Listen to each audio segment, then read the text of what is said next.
Hello. Today I didn't forget my mic.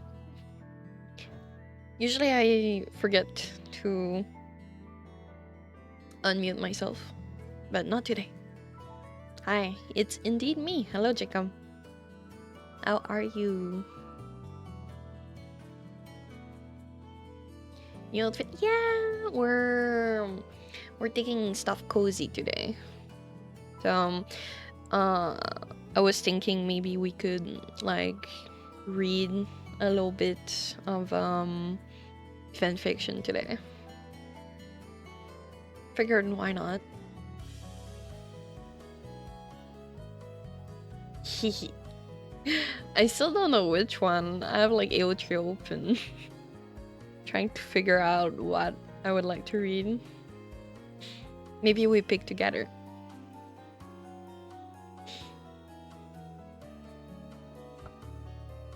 How are you today? Thursday. It's almost the weekend.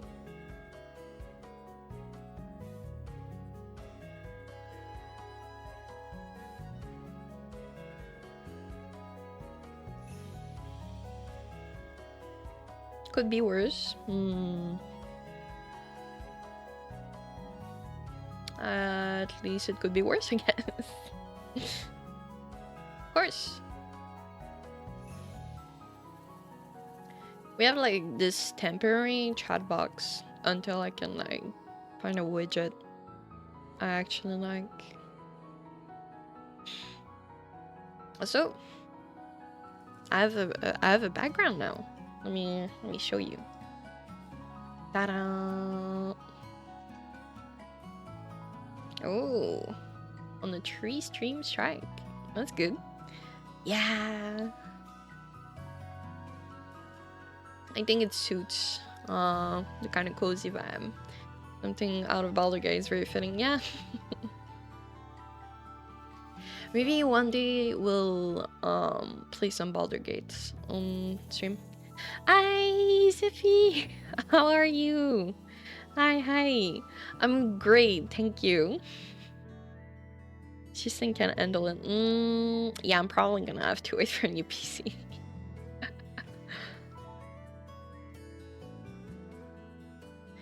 I have an issue with like Twitter. It's every time I see someone follow me, I go on their like profile and I'm checking if they're bots or not, and then I'm just like, are they a bot? And then I doubt for like 5 minutes. I'm great, how are you?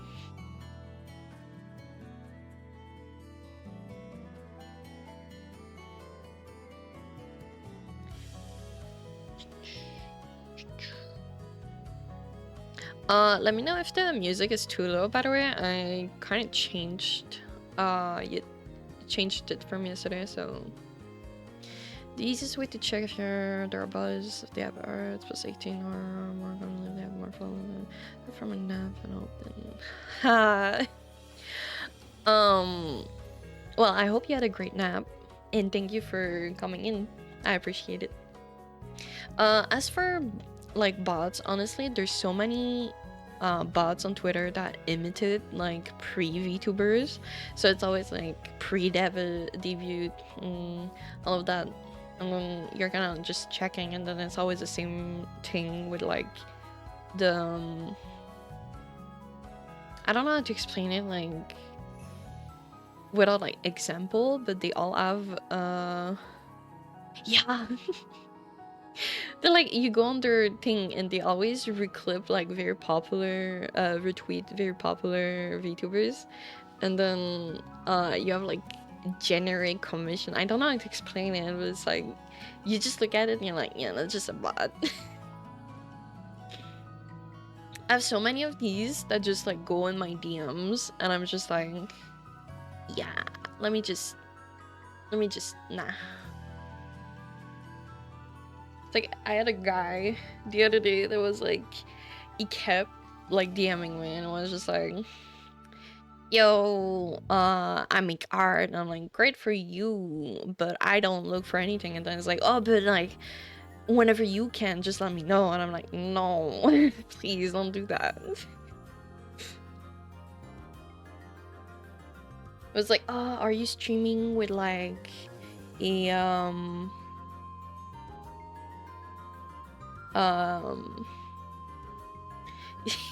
are you streaming with a model? And I'm just like, well, I use a pre-made. And then it's like, okay, but are you streaming with a model? And I'm like, yeah, didn't I just respond? Twitter bots. Truly a weird breed of individual.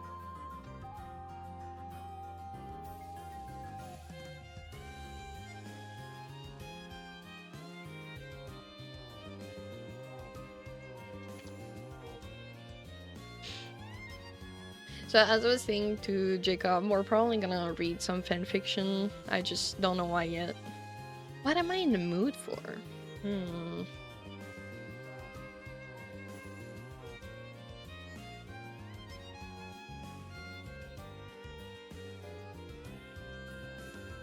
I'm literally just don't know what to do. I love romance. I think romance is very easy to get into. But I love slow burns.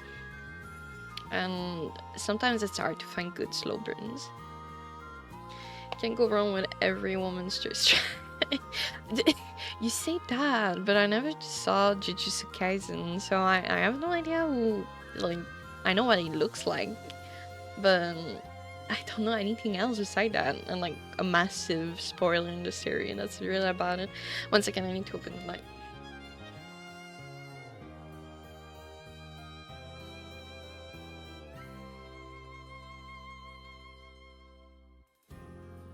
It's the joke. I love Enemies to Lover. Enemies to Lover is great. I truly adore it.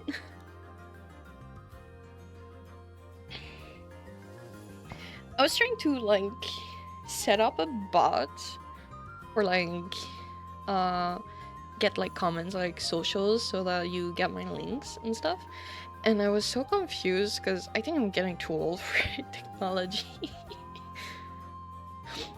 It's like mix it up, and I was like trying to set it up, and I was like 10 minutes before the stream, and I was just like looking at it, and I was so confused, and I was just like, you know what, tomorrow.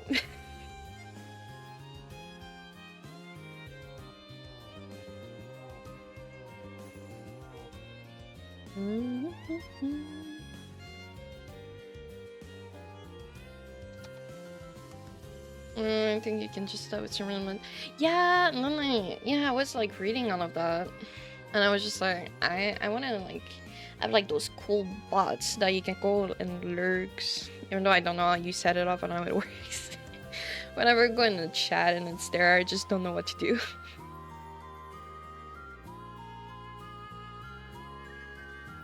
Damn.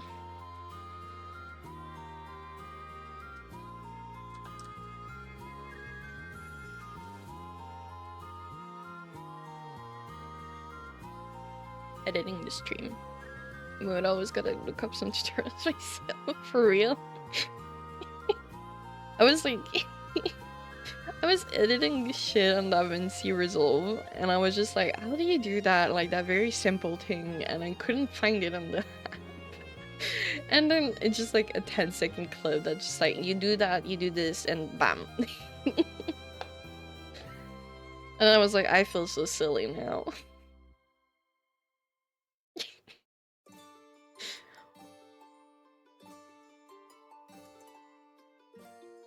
I'm still trying to find like what time is ideal for stream, because I'm like, I was looking at my analytics and I got a lot of people from USA and stuff, so maybe earlier in the day, like 1:30 seems to always be a good time for me. But I feel like also late at night. But then European cannot watch. It's a bit complex. We'll figure it out.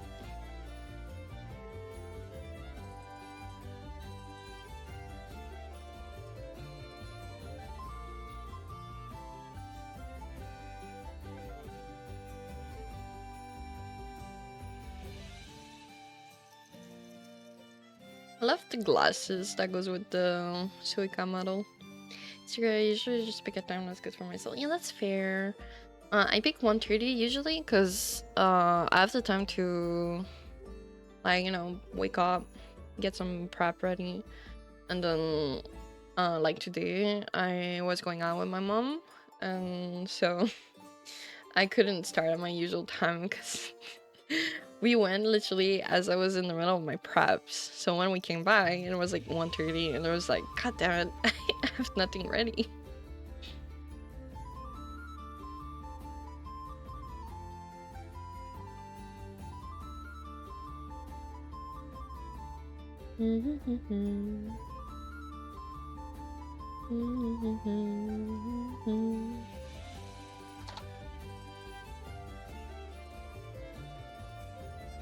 I'm still trying to find, like, what fandom do we like?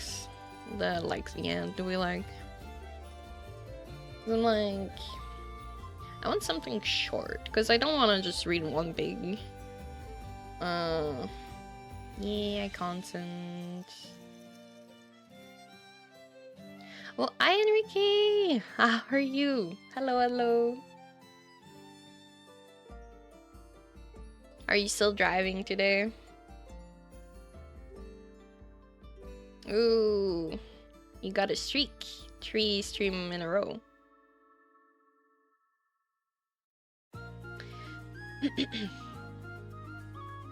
Yes, you're driving. Please be careful. Today we're reading fanfiction. You're almost done, at least. Oh yeah, because I started later than usual. You finished around 4, I believe.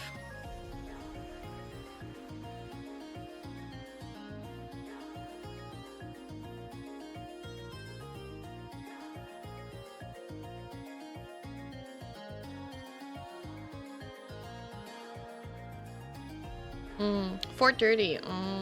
So in 1 hour. Well, that's not so bad.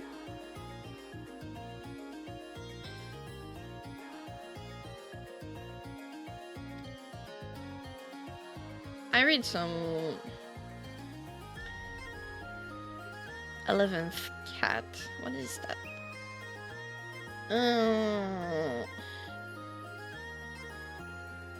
What's a manga I like, or an anime? Do you write story? Yeah, I do actually. I'm writing a book currently. Though I'm not very far, but it's because imagination sucks sometimes.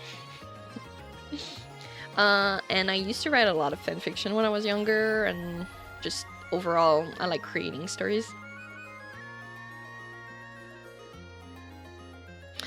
Actually, I prepared a new redeem, because yesterday, chat was like, they wanted the, we were just chatting, and I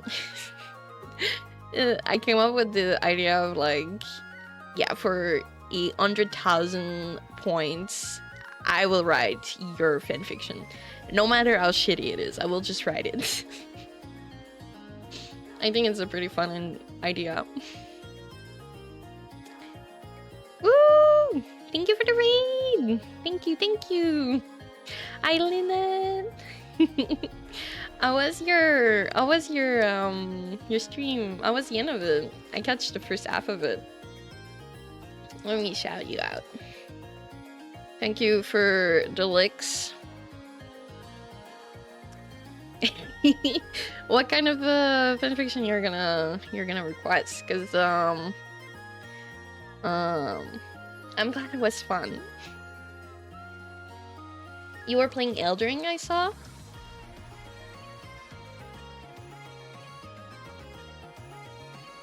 I'm shouting you out. Please go follow her, but the majority of the people here already do.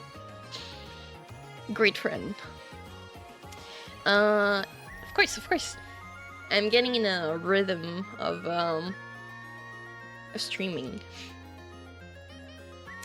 Today we're gonna read some fan fiction. I'm just deciding what I want to do. Like, which one in particular. Yeah. I decided a small break of Persona would do me well. I love the game, but I think 2 days in a row is not good for me. So I also want to attract people that would be interested in reading. Wait, me. Reading fanfic is an amazing idea. I know. So I even got an outfit ready for this occasion. Let me showcase. I still have my fishnets because well, I was lazy to change them. But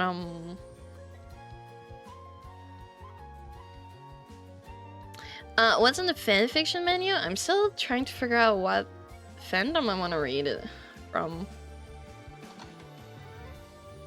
Dinner the fish, yeah. I do like fishnet actually. I think it's a very fun and fashionable article of clothing. Like the top fishnet, you know, where like the long sleeve fishnet. I love that so much. And I just I'm trying to figure out what stupid like fanfic we could read. I want something short. Yesterday I was trying to like find interesting fanfics, but they were all like super long and stuff, and I was just like, we'll figure it out. So we could read a bunch of things. Like, I'm open to everything. I'm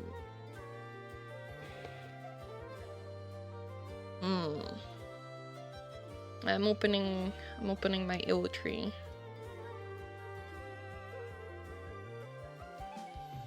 And it's like, what is something I really like watching? I went back into Magus Brand, but I'm afraid of spoiling because I haven't read the manga yet.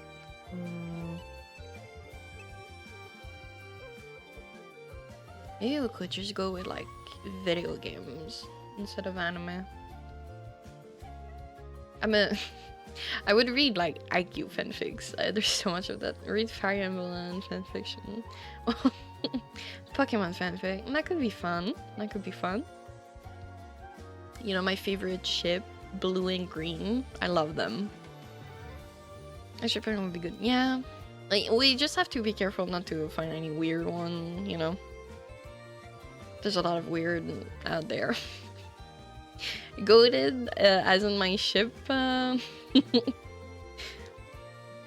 Look, I support red and blue, but blue and green is just the best. No, I don't want a Deflosion. I don't think I'm ready to read that on stream yet.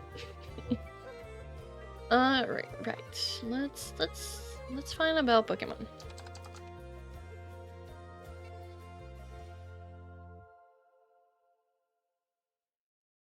Pokemon. By my art feels dead inside. Interesting name. Satoshi, Ash Ketchum, Pikachu, Rocket Dan, Team Rocket, Niarth, Meowth, Matsubasa, Maxi, Archie, Team Aqua, Pokemon Disaster, Twilight. And the description is Pokemon. I would love to, but I think not a lot of people will understand what I'm saying.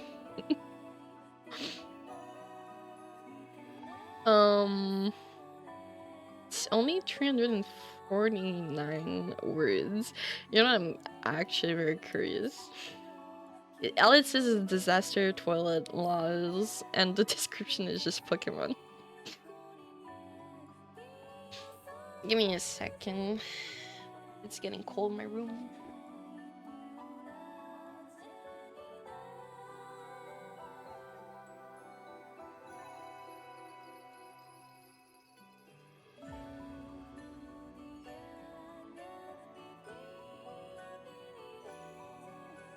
Okay, I'm back.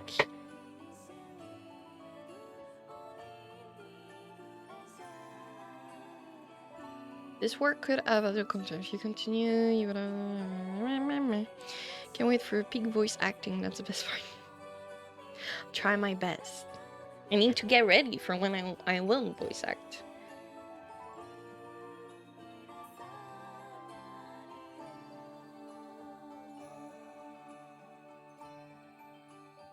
I'm just gonna review.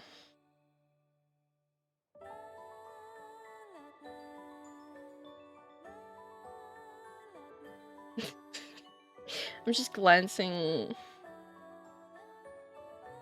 Okay, I don't think it's.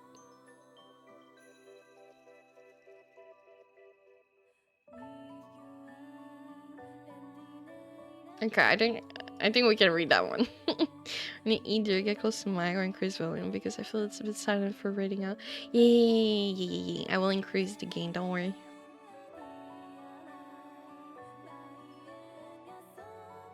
We're actually just gonna go into a more rating explicit. Actually, let me make sure.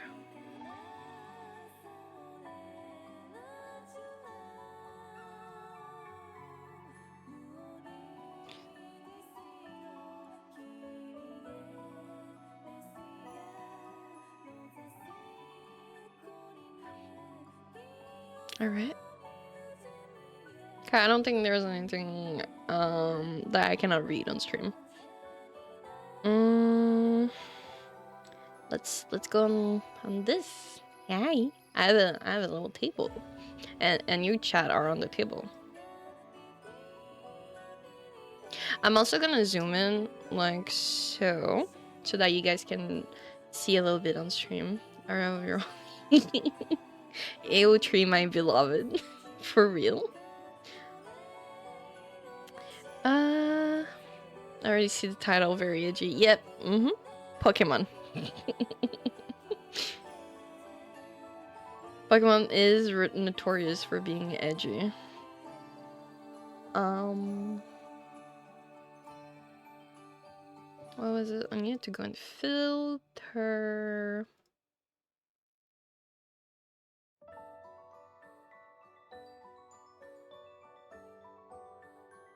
Yeah, I didn't set up a but yeah.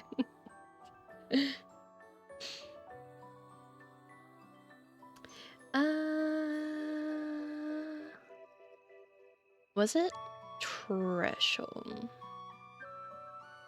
Let me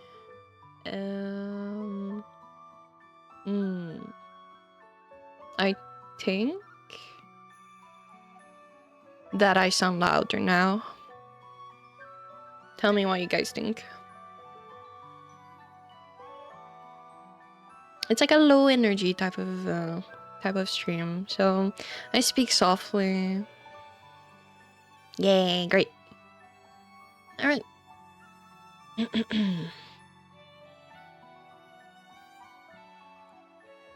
So as you can, you can see my Robin mouse. I got this mouse when Robin released, like I think over a year ago actually. Oh my god, I just got lazy to change it for Sunday. You have to don it. Do you need a donning? Oh my god, I need it. My love for donning is forever.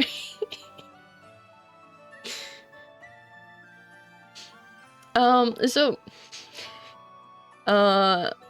graphic depiction of violence, category other.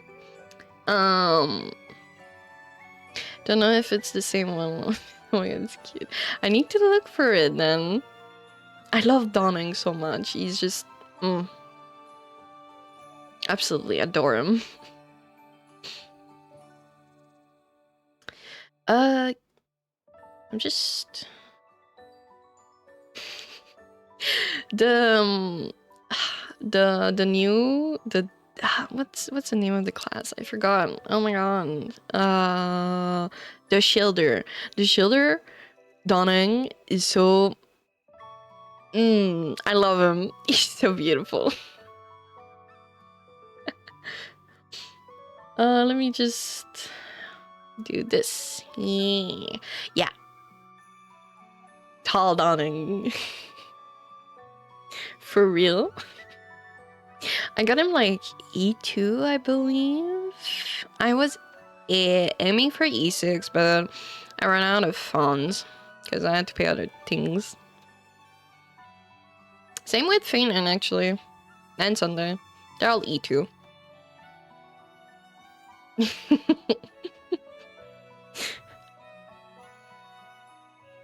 Alright. So. Summary. Pokemon. Author's note. Thanks to Deep Sea for the Mimikyu idea of slapping Ash lips off. Second author's note. As stated by Will, this is a political commentary about the plumbing system. One day, in Pokemon World, Ash thought it would be a good idea to flush Pikachu. Pika, fuck you! Shouted Pikachu from the toilet. Ash crammed him in. Go to hell, Ash! Pikachu jumped out, splashing Ash with the toilet water. Pikachu! Screamed Ash. Get back! He accidentally picked up a Mimikyu who promptly slapped Ash's lips right up. Bitch! No! It shouted. You quit your shit now, Ani! What the fuck? Team Rocket entered the bathroom stall Ash was in. Hey, my stall clearly states occupy, you stupid shit, screeched Ash, his voice raspy from all the shouting. James tilted his head away in annoyance. Sorry, I had to do something. James tilted his head away in annoyance. Well, excuse me for needing to evacuate my bowels, you selfish little prick.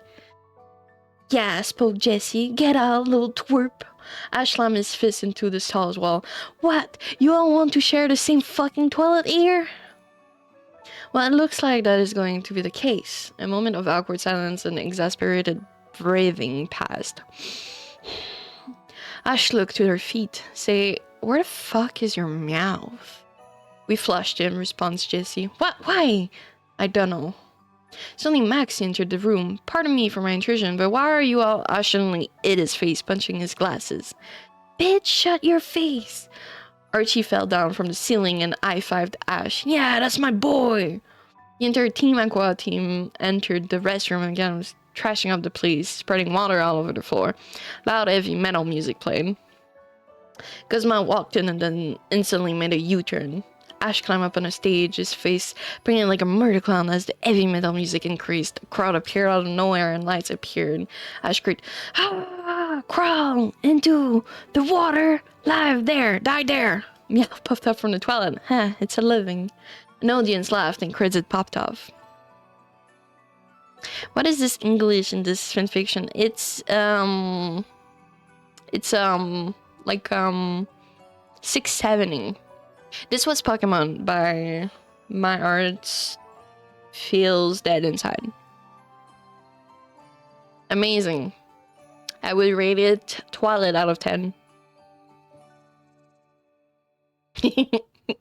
Yes. Pokemon Brain, what? For real? It's like the first one that I saw when I opened Archive of my own, yeah, for sure. One day I should read my fanfiction on stream. I think it would be funny. Though they are all not finished, but you know, I had a nice IQ one. It was a Oikawa X reader. I love X reader. It's like my favorite type of fanfic. Read Twilight, but it's gender swap. So you just want me to read Twilight, but from Edward's POV.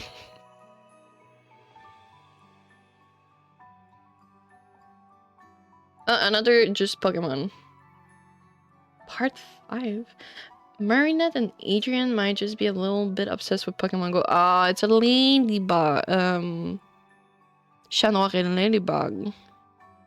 Fanfic. Yeah. Pokemon Go Freeform. Malank X-Reader is your favorite. Yeah, it's my favorite. I used to read a lot of them. There was a term I don't know if it's the same in English, but um, you still play Pokemon Go? I personally stopped, but I still have my account. Yeah, Yumi shipping. Um, it took me a while to figure out what Yumi ship was. I just realized it was just a self-insert ship. My favorite one, I'm exposing myself here, but Sanji in One Piece. I love this man. I used to read a lot of reader eggs.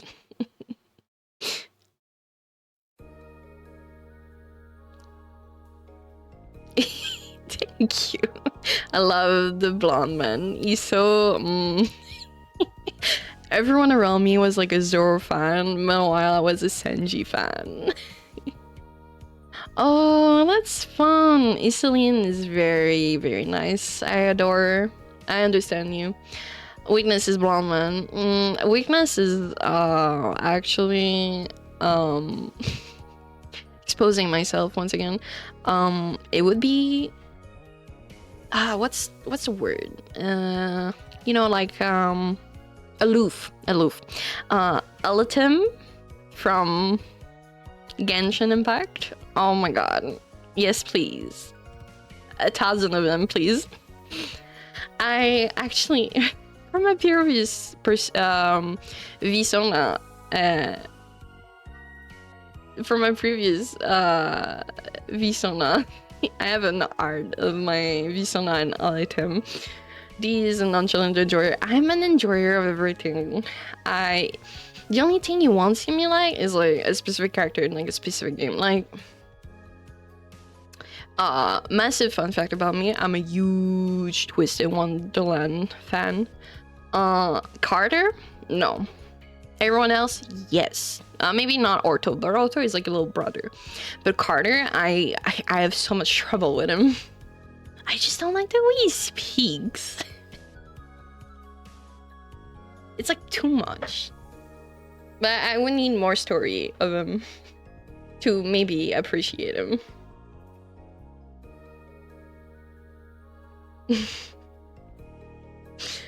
It's like I went back into playing Twisted Wonderland, what was it? In November? And then instantly I got reminded why I quit. On my account, I had 5 SSR cards, 2 of which were Carter. One was India, and I'm not like super big on India. Like, he's fine, it's okay. It's just he's too hype for me. And then my BB boy, Leona, I had none of his card. I was so I was very mad. But yeah, November I went back to playing, and I got my boy. I got Jade. My boy. I could pull out my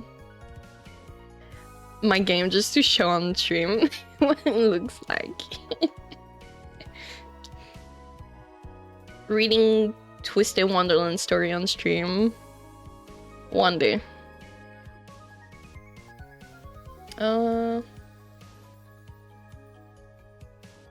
This might lag my computer a little bit.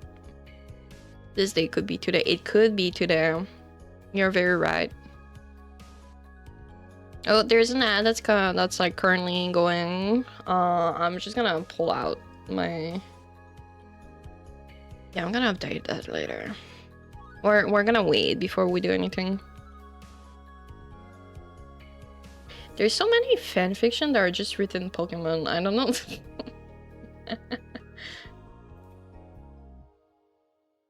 Pokemon Skull and Pokemon Bones.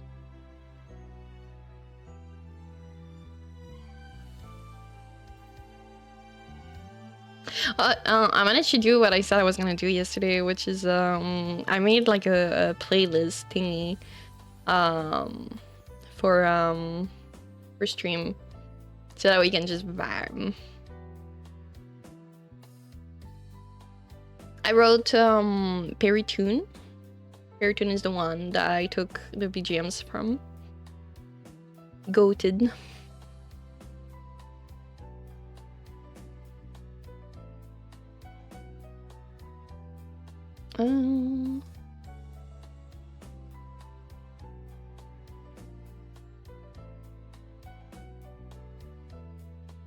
There's actually an event going on in Twisted Wonderland that I need to kind of do.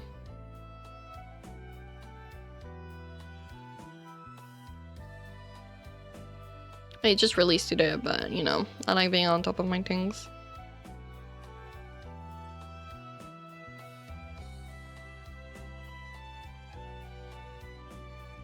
Okay, well, this open. I'll try to find a new...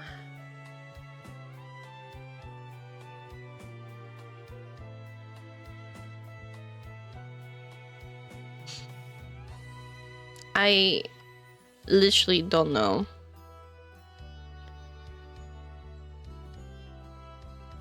What could be a fun fanfic to read? Oh my god, usually I would just read for me, and I'm reading for a group. Oh my god, so much pressure. Like, I've tended to read my Immortal, but you know, that's my Immortal.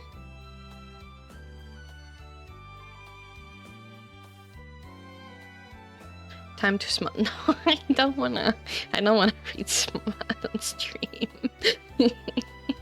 Too early. Read what you find fun. If you have fun, they were well fun too. Yeah. I just... Gotta eye the bookmarks. Yeah. When I was younger, I used to read poetry, but only in French. Because I didn't know how to speak English. And I was obsessed with like that one fanfic. Like I think every day I was reading it. It was that much.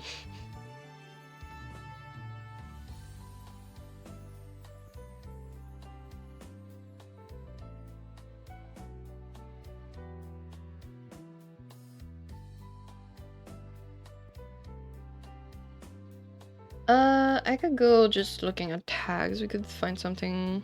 When I was younger, I really loved Super Smash crossover fanfic. Really? Can you teach us another French word today? Trying to think of funny ones.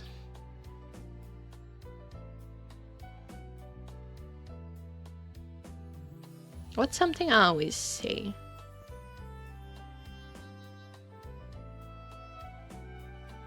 My face. Rigolo. Do you know gigolo? Rigolo means that it's like rigolo is like it's funny. C'est rigolo. Ah ha ha ha. That's funny, essentially. That's what rigolo means. Gigolo is a man prostitute. It's so... Every time I hear it, I just start laughing. It's so fucking funny.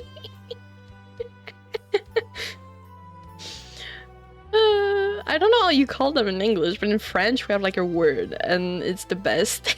There's actually a movie that's French that's called Gigolo, which is exactly that. It's just a guy that and he's a gigolo.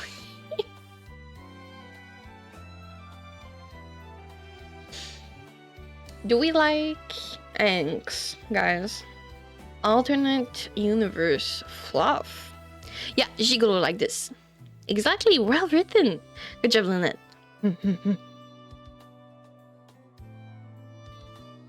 I see BDSM and I'm like, why is it big? Okay. Let's go with angst. Alpha, beta, omega. Okay, I see you, omega. Literally. Do you know where it originated from? Like, a while ago, I got into a rabbit hole about Omegaverse. Because I was like, what's Omegaverse? Where does it come from?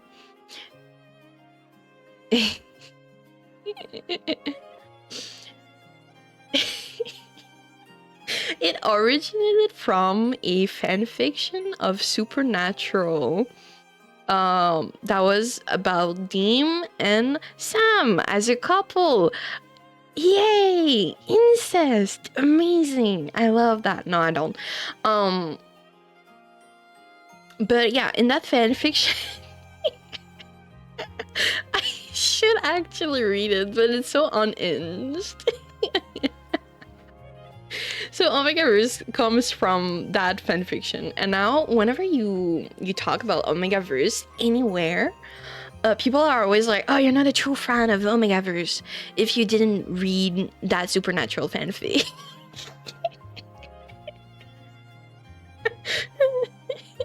Actually, my friend, she was my roommate before I moved. She had like a comic fanfic of Supernatural that she made, but she didn't do anything weird about it. She just inserted a character in the story, as in like that character was just going through the story with the characters. So it was like our OC was like a 11-year-old dragon girl, I think.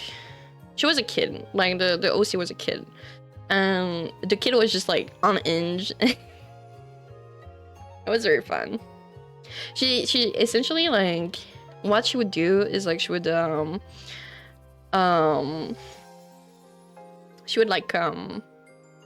watch the first episode, and then she would like make a storyboard, and then she would add a character, and then she would just like do that for the rest of the episode. And she also did that with Teen Wolf. She's a huge fan of Teen Wolf. Like she storyboard like I think she storyboard like the 2 first season, like insane. Like she's dedicated. And she had like a story from the show up to season 3, and then after season 3 she had original content. Man, she was very dedicated. I wish I would be able to do that. I want to learn how to draw. Artists are amazing. Imagine all of those ideas you have in your mind and you can just put it on like drawings. I wish. Autumn coldness and summer warmth linger around. This is a part 3 of Spring and Winter. We should pair up.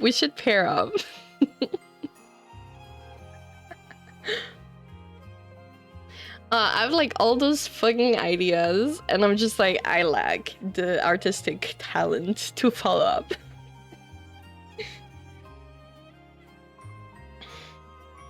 I wrote in high school a story that was like 100 chapter, and it was like about a guy that was like very depressed, like depression level to the max. And then he met, like he was 16, he met like a guy that came up to him and was like, "Yo, I'm a unicorn, now you're my best friend." And then the main character was just like, "What the fuck?" And it took like around, I think, 30 chapter for main character to like actually consider him a best friend. I think it's one of my best work. I kind of want to publish it one day. I need to rewrite it. It was like very silly. There was like a chapter where the guy that claimed himself to be a unicorn just like bribed a kid with like money to buy ice cream. We'll be waiting for that publisher success. Thank you. I need to finish I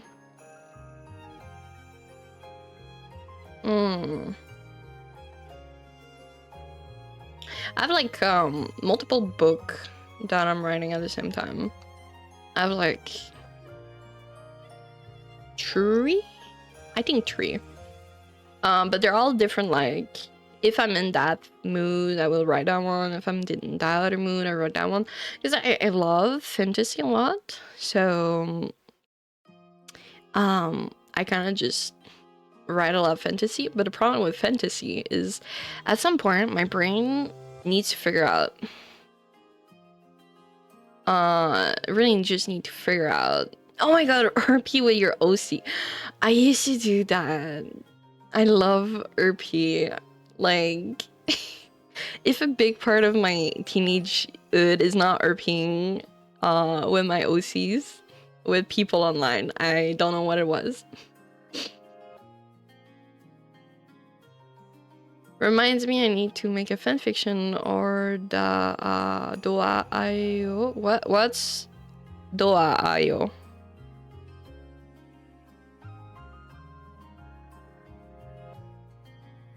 Real.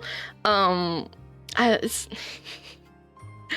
as a French speaking person, we had like this platform to make like a blog of sorts. It was called Skyblog.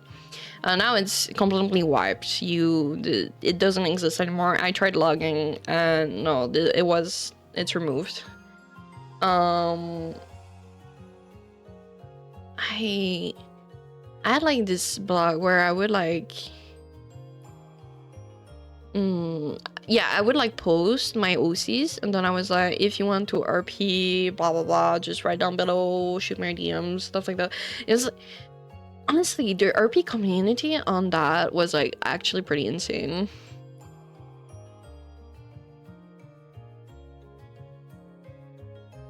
Ibrid, Demon Ibrim Wembu video blogging are. What are those tags? Okay, wait. Flame frags Wembu. What is Wembu?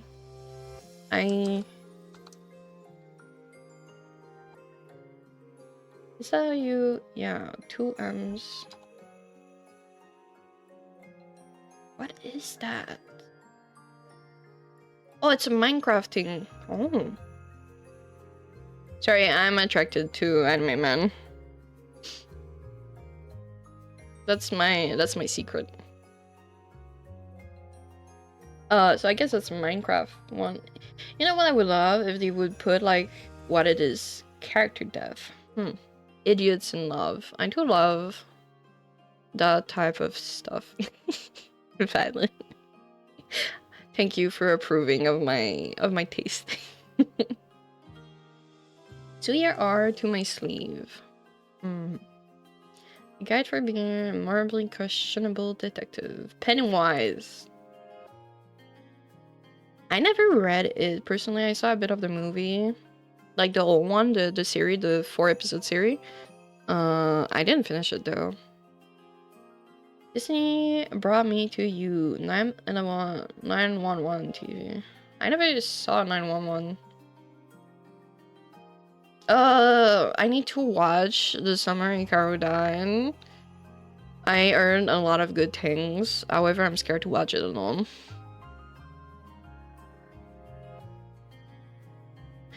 So changeable and such a lovely lamb to me. The Devil Wears Prada. Wait, what? 2000? Yeah, 2006. Oh, you read the manhwa? There's a manhwa of it? Maybe I should read it. Oh my god. I need to up my manhwa scene. I was devastated when the site I read on was wiped. But I found a new one. Thanks Jacob again. He recommended me. So I can finally continue reading my romance manhwa.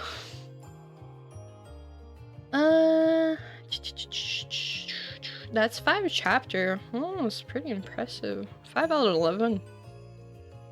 Emily Charlton / Andrea Sack. Emily Charlton, Andrea Sack. Emily Charlton, Miranda Priestley, blah, blah, blah. Getting to know each other, bisexual, Andrea Sarge, fluff and angst, eating disorder, flushed Emily. Emily is like a black cat and Sandra is the golden retriever.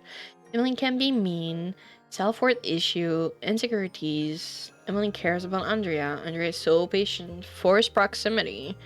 Inspired by music, power dynamics, unresolved romantic tension. Mention Miranda Priestley, Andrea Sack. Non-sexual intimacy, Saxon. Whatever that means. Denial of feeling. Maybe she's just trying to be nice. Light angst, mutual pinning, possessive behavior, toxic work environment. I need to refamiliarize myself with the characters. I haven't seen The Devil Wears Prada in quite a while.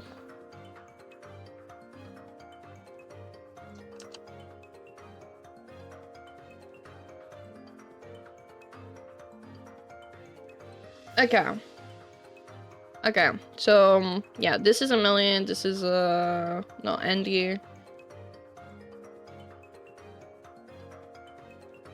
Emily and Andrea, yeah. One of my guilty pleasure was Zuko X Katara. Those are good. I only yeah. It's a fanfic about Devil Wear Prada.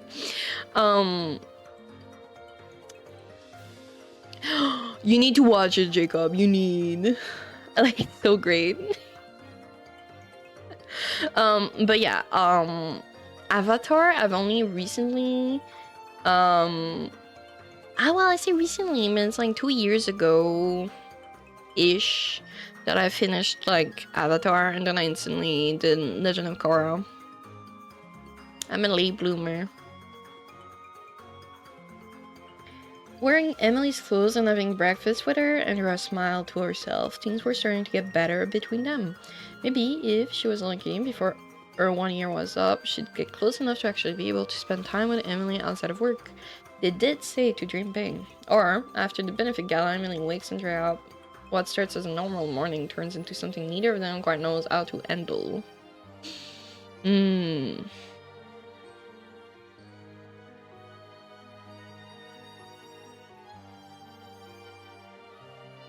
We'll try first chapter. Yeah. It's female with female. It's for general audience. No archive warning apply. Miranda is the boss. Emily is the main character, and Andrea is the red chick, I think. Yeah. I got into Yuri recently. So I already read that. Chapter 5 is up. So if we like chapter 1, we can continue with chapter 2, and so on and so forth. Chapter 1, My Moon. She couldn't help, that's a summary. She couldn't help but wonder what Emily's life had been like before all this, who she really was. Andrea knew a few things. Emily was a year or two younger and British. That was it. It wasn't like becoming close with your coworker was a requirement. Still, she couldn't shake the unease and that crept in whenever she overheard people at cafes talking easily with their coworker, laughing like they actually liked each other.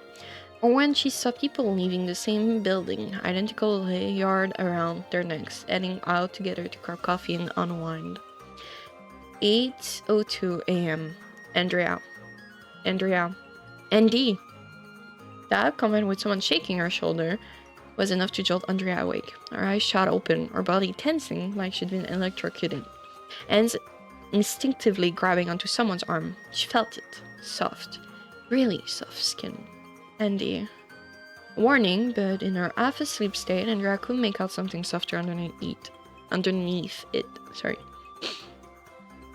Her eyes squint as she heard movement, felt hands leave her shoulders, and suddenly, light. Rise and shine, princess. What's next? Breakfast in bed? Sarcastic. Yeah, that was Emily. Andrea's face crunched up, and Emily couldn't help but think she looked like a newborn, fresh into existence and already confused about it. Why are you here? How? The other woman pointed, not with her hand, but with her eyes, towards a connecting door. Right. They were staying in a 5-star auto, one Andrea would have needed years to even consider stepping into, let alone actually booking a room. One of the few perks of being Miranda Priestley's assistant. Andrea's mind slowly caught up, retracing the night before, the benefit gala, the exhaustion, and then something rare. 2 thank you. One from Miranda, another from Emily. That settled strangely in her chest at the time, unfamiliar and heavy. So that, plans had shifted. Miranda had gone off with her husband, leaving Andrea and Emily to stay at a nearby hotel. Miranda had specifically told her to book it. Andrea remembered the small flicker of satisfaction when the receptionist mentioned a connecting door and the look on Emily's face when she relayed that information. Emily, sick, exhausted, too drained to even complain, just a sharp glare before checking in. Now, though, and he blinked, studying her. Emily looked better, less sniffling, the tip of her nose no longer flushed red and with makeup. Shoot, what did I miss? As Miranda, she cut herself off when Emily held up and the gaze flickered between the raised palm and those blue eyes. Wait, it's still 8 a.m. Let me have my moment of peace. India almost showed back something should be along the line of, well, then you should have let me slept. But stopped when Emily's other hand reached for the glass on the bedside table. It was full. Huh. She was pretty sure she hadn't refilled it the night before, not after downing one in a single go. Still, she took it. Ooh, the audio is cracking a little. Well, that's not good.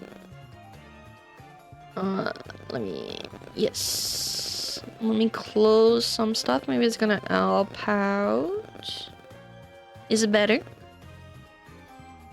Toxic relationship is one of my, unfortunately, one of my favorite fanfic type or book type. I think it's very good. Toxic into like wholesome stuff like that. It's still there. Maybe it's your phone near the mic. Oh, maybe. Or I'm too close to the mic. Could be that as well. Everyone loves toxic relationship in media, it seems. Well, it's gone. Great. Was it going for a while?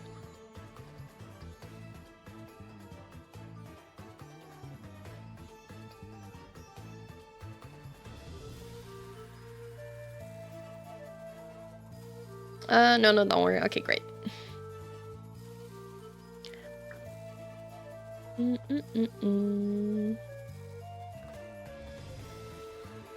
Just checking my notification for a quick moment. Okay.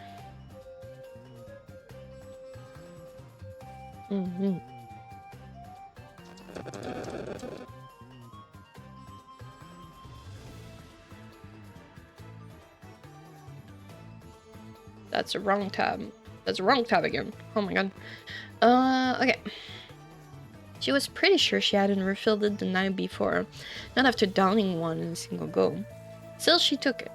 The thank you hovered at the back of her throat, but she swallowed it down instead, hoping it translated some other way. Andy pushed herself up, taking a sip, and brown met blue. Emily's lip twitched just slightly, but she didn't look away. I contacted Miranda. Her husband picked up, so I'm assuming she's still asleep, or has something better to do at this hour. To emphasize that, Emily's eye dragged over Andrea, slow and deliberate, taking in her disheveled state. Still in last night's dress, and her colored bones. Emily stilled, just for a second, caught somewhere between the urge to reach out and the faint, irritating flicker of envy. And it shifted under the weight of the gaze. It felt different, like Emily was trying to figure something out and didn't quite like the answer. A soft clink sounded as the glass was set back down, and he follows Emily line of sight and looked down on herself. Oh, I passed out. Didn't have time. The explanation tumbled out before she could stop it. Andrea stretched her arms, rolling her neck the way our PE teacher used to insist on during warms-up. Not my issue, just get ready. Despite the tone, Emily could feel herself soften, physically, unknowingly. I didn't actually bring any spare clothes. That made Emily roll her eyes, something sharp and familiar flickering back into place. How she'd felt the first time she met Andrea sucked. I actually don't know how to pronounce her last name, so I will go with Sachs. But it dulled just as quickly, because she'd forgotten. She was supposed to tell Andrea to pack spare clothes. Basic instruction. The kind she'd been drilled on as a junior assistant a year ago. You can borrow mine, she said, already thinking it. I just need to find something that might fit you. Oh, thank you. Yeah, I mean, you're thin now. The diet works wonder, though I wouldn't recommend it for you, because I'm not the one going to Paris. Good to know your brain is functioning this morning. Andrea shrugged, already arguing herself. 1 year, she told herself, just 1 year, and she'd be out. When Andrea didn't respond, Emily bent down, lowering herself to her level, one hand braced on her knee. Her other hand made a small, familiar gesture. The same one she'd used the day she called Andrea back after Miranda decided to give her a try. Earth to Andrea, come back. Andrea blinked, like something had snapped back into place. Her hand shot out, wrapping around Emily's wrist. Emily was already preparing a retort, but paused when she realized Andrea was trying to stand. Instinct took over. She helped. Andrea's hand landed wherever they could. Emily's arm or shoulder, gripping a little tighter than necessary. Are you always this heavy? Andrea pulled away from Emily now that she was steady on her feet. She looked at her properly, eyes trailing from head to toe. Everything in place. Picture perfect. Even in heels. Sometimes I feel like I should be terrified of your dedication to fashion. Being interested in fashion is a requirement, Andrea, Emily replied coolly. If you plan on making it though, you're 1 year with your sanity and self-worth intact. No, if you plan on making it true, you're 1 year. Okay. Right. That landed. Andrea felt it. Quiet but solid. How much she'd already changed since taking the job. Not just a clothes, not just a pace. Something else, deeper, harder to name. Yeah, Emily and her sass. I think she's a very interesting character in the movie. Because, I don't think she's like... It's not jealousy. Clearly, it's not jealousy she has for... maybe a little bit, actually. Because Miranda do respect... Andrea very well, but Emily is not just like... She's not just a one-dimensional character. We're gonna have ads in a little bit. So, I'm gonna wait a little bit before I continue with the reading. Take a water break. Yeah, that's a good idea. I was thinking of taking a water break. Thank you for the hydrate. I would ask you if you want me to drink my energy drink, but I already add an energy drink before the stream. Why knife? Don't knife me. No. I actually woke up a little bit sick today. So, it's fun. Great.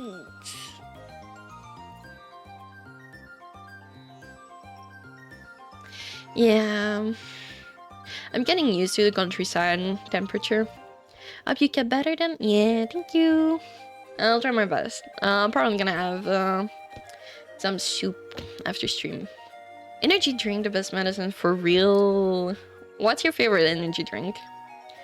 Oh, ads are currently going on.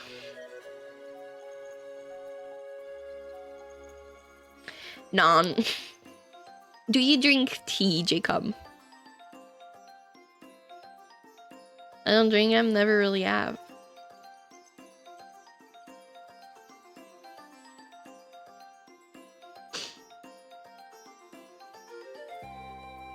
My god, my fave is Rockstar Melon or any sugar from what's Zefly. We're literally same taste. I haven't tasted the melon Rockstar yet, but Rockstar like apple is so good. And the sugar-free monsters are amazing. Once a blue moon, if it's tea, it's herbal because caffeine messes with me much. Okay, at least you're aware that tea has caffeine in it. I mean, even green tea has like some caffeine in it, I'm pretty sure. I cannot drink tea unless it's like fruit flavored tea. I do not like herbal tea. Are you sure? Pretty sure some green tea. Oh, maybe I'm thinking of black tea actually. Dads are over! Yay! I'm gonna drink some more water as celebration.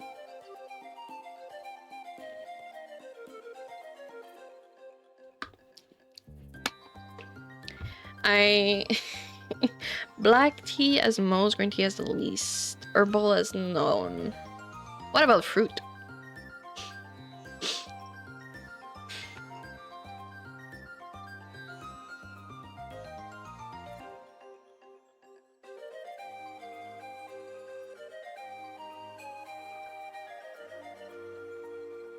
Ooh, from teas I currently love Swedish blueberry. Ooh, that sounds tasty actually.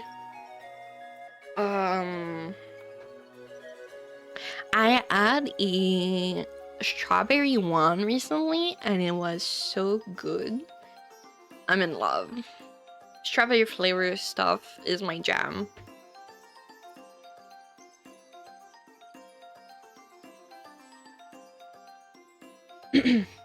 Fruity wine, yeah.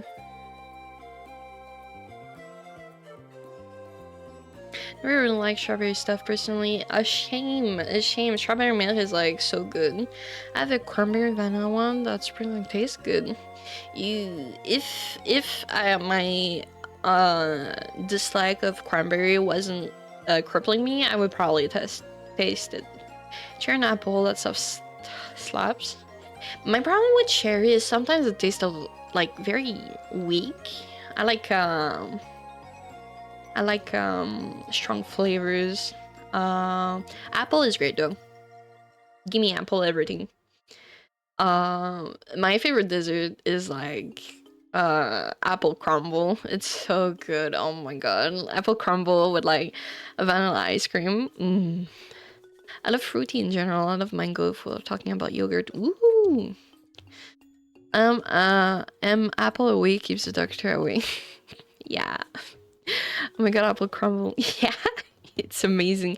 I want to try a blueberry crumble. I got some blueberry the other day, so I'm like Saturday I'm making blueberry muffin, and I was thinking I could try blueberry crumble as well. My previous workplace. Yes, I'm a chef. I love baking. Cooking I can do, but not meat. Like I'm not a vegetarian. I do like meat and just I don't know how to cook it most of the time. Anything that is pasta, I will do. I have like yeah, pasta is amazing. Italian food in general is pretty good for me. I love Asian food. Trying to think. Love Asian food a lot. Actually, there's so much variation. So, part Italian and love cannoli. Oh, yeah, it's so good. I'm also part Italian actually. That's fun to know. It's a very like I'm like third generation Italian. So yeah, but yeah.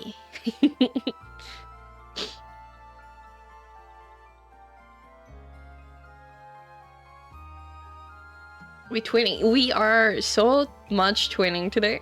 I really do like fettuccine Alfredo, but it's so unhealthy. Well, the thing is, Alfredo is actually not a real Italian food. It was American created that.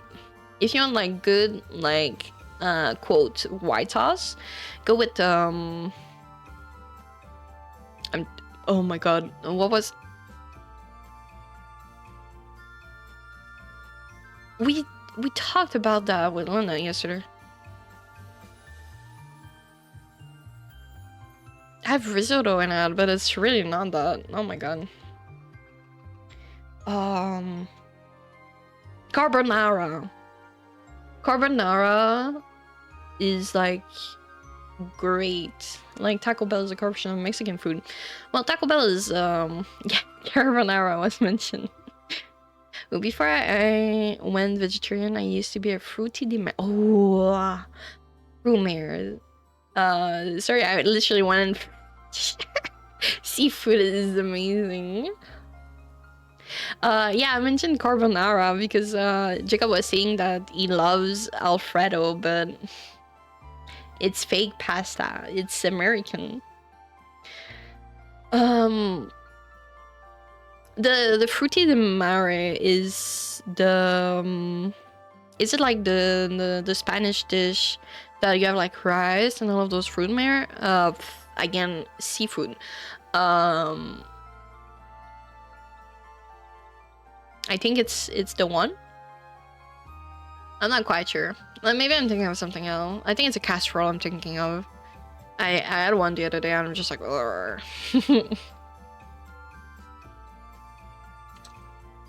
Frutti di mare. Just like bolognese with meatball isn't OG way to do it. Just Americanized idea. Actually, just had ground beef, ground meat. Yeah. Bolognese was always just the sauce with meat in it. The meatballs is really just an added thing. Oh, jump scare.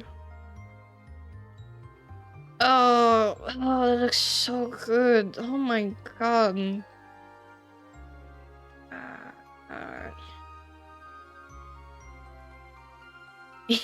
You're right, Americans sleep. Oh my god. That looks amazing. I need to eat that. Oh my god. Meatballs makes me think of the Switch. Ah, IKEA meatballs are great. Yes, I'm getting hungry. I had lasagna right before stream. Those are so yum. Yeah.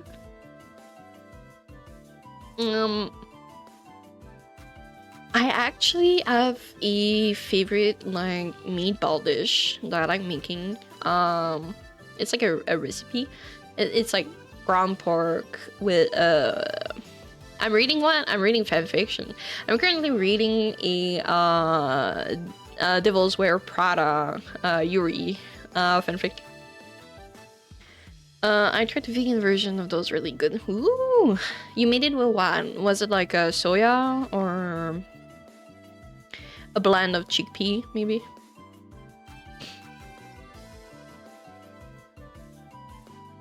We read before the current one that we're reading. We read one that was like Pokemon but trash. It's like everyone was in the bathroom and like they flushed Pikachu for some reason. Yeah, so yeah, I love chickpea though. My auntie makes delicious chickpea. Feel like, ooh, that sounds good. My one of my favorite dish is falafel. It's so good. I make it myself.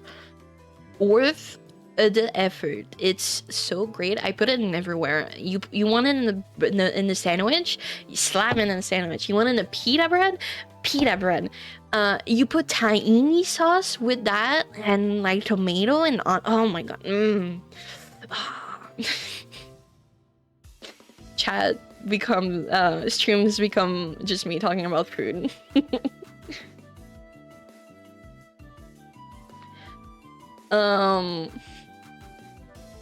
We love being foodies. Yeah, food is a passion I clearly enjoy.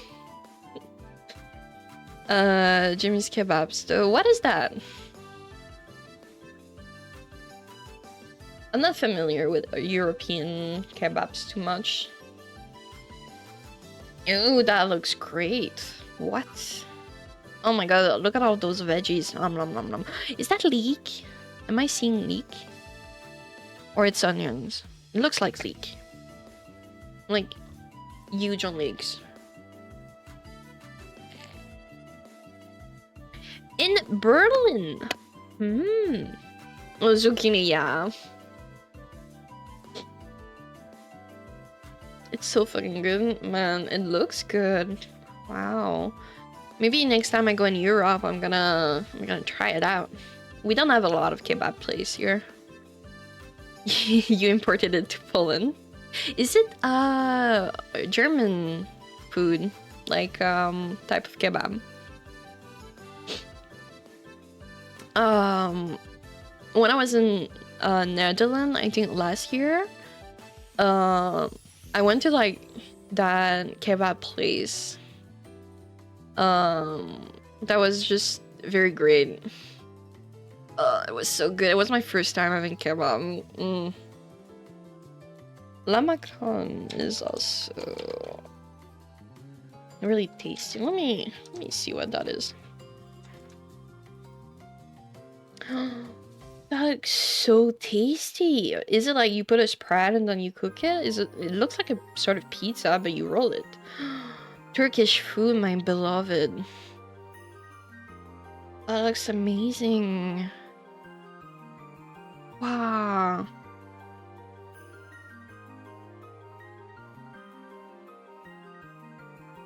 What the I need to make that. That's over. Oh my god. My mom makes like she makes something similar actually. I wouldn't call it a lamacon, but yeah, the red onion stuffing. This looks so good. And so do mine.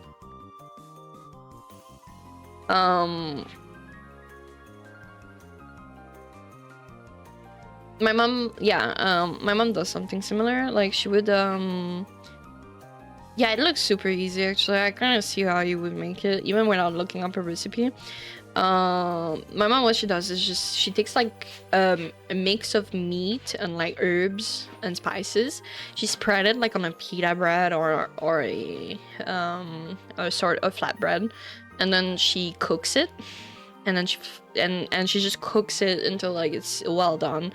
And honestly, a fan. I saw so many like recipe like that on TikTok that were just like filling in a pita and stuff, and Mediterranean food is so good.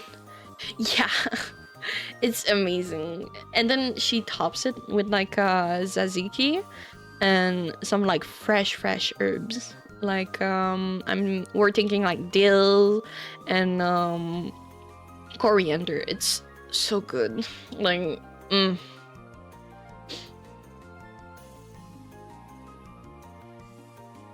goes lamb. Ooh, look at that. What? So good.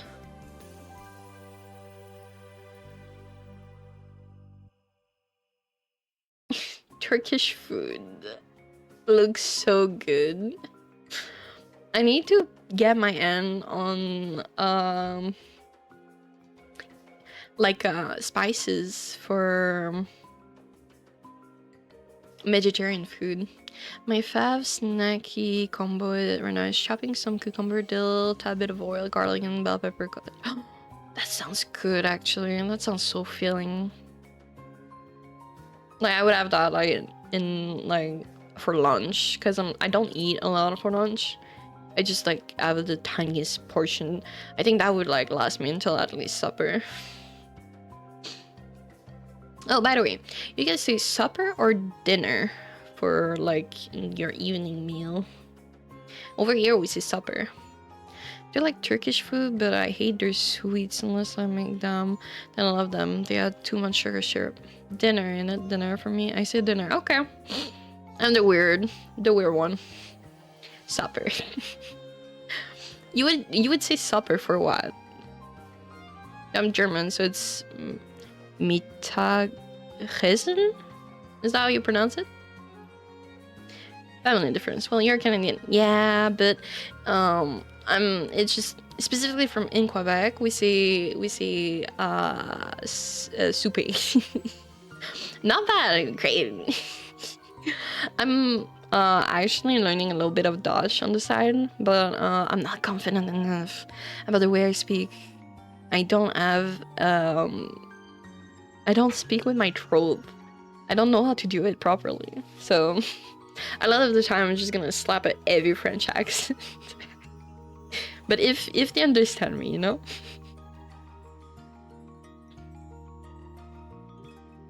Ah yes, Quebec smaller and worse friends. No, we're better than France. France stink. France is smelly.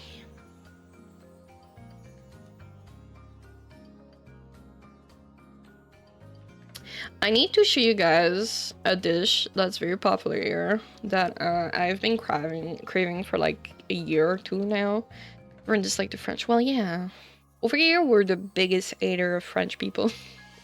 They're like, whenever they come here in Quebec, they just like look at you and they talk to you like, oh, you don't know French whatsoever. And then we're just like, okay, well, we have words that they don't like. Magasiner, like sorry, shopping. They will say shopping, even though the word in French is magasiner. So we look at them and we're like, oh yeah, you're going to shop, right? But France produced E33, so they're winning now. Well, Quebec has a lot of games, Montreal specifically. Oh my god, you're gonna see me type in French. It's like the weirdest name ever, but look at this beauty. Oh, it's honestly, it's like a holiday dish, and I've been craving it for like the past 2 years. The direct translation would be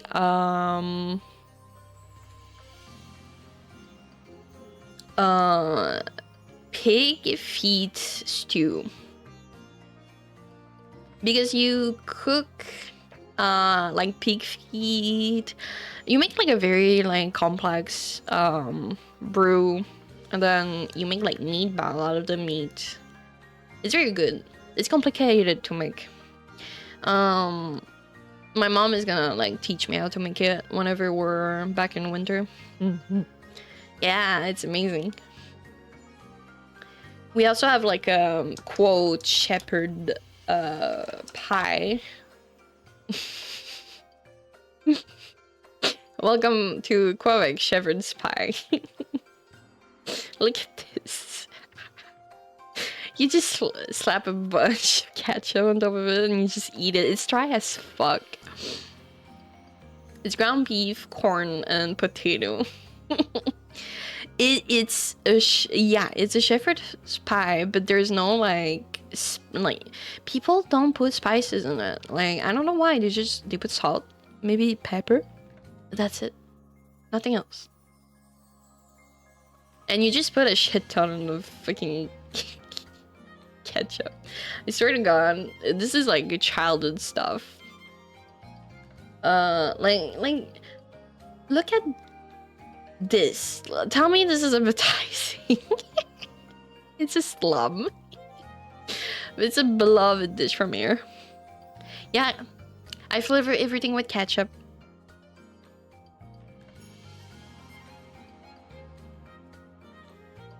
No, that might be me with mashed potato and ketchup. See, you have to put ketchup on mashed potato because otherwise it's so dry.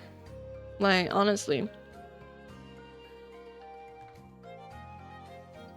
Let me show you another dish. I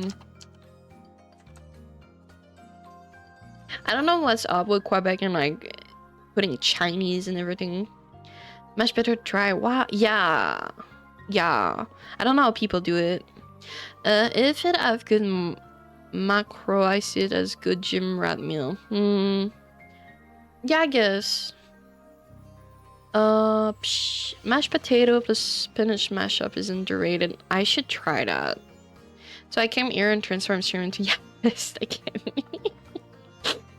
I don't like mashed potatoes. I love potatoes, but mashed potato isn't it. Maybe you just didn't have the right one yet.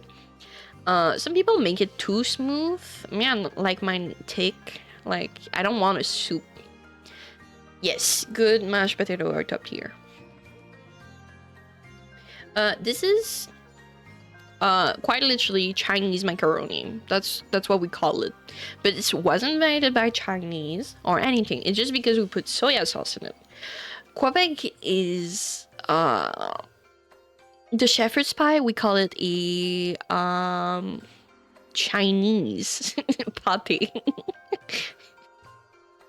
It's crazy, actually. I don't know why. They just love slapping Chinese on top of everything. If you would write a fanfic between two dishes, which one would it be?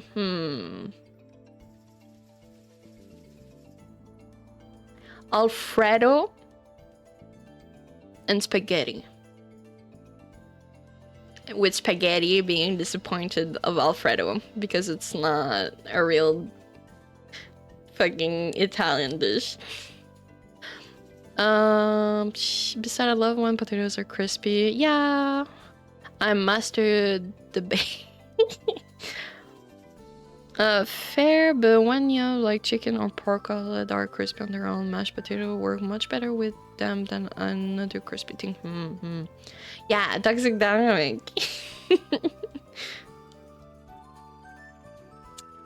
Alfredo-san, how dare you not being authentic?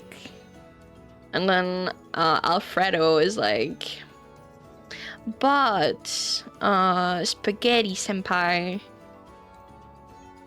I'm just me, I'm modern, you're old as shit, 6'7".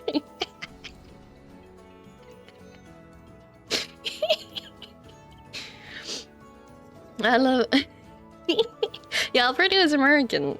I was talking about it earlier today. Well, earlier in the chat, actually. I love having a cutlet and having a perfect bite with smashed potato and salad. I love part when Alfredo 667. Happy to provide.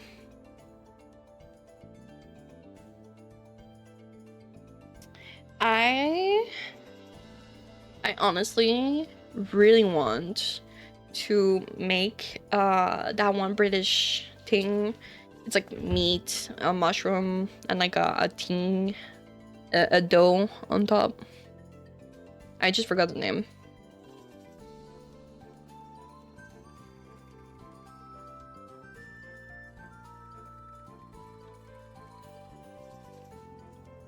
Add more spicy?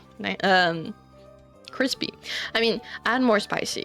Add spicy to all your thing. Have you guys ever had a salad with like a spicy like sauce? I love adding sriracha or other type of hot sauce in my salads. It's so good. Just remove all of the cream and butter, then you have it.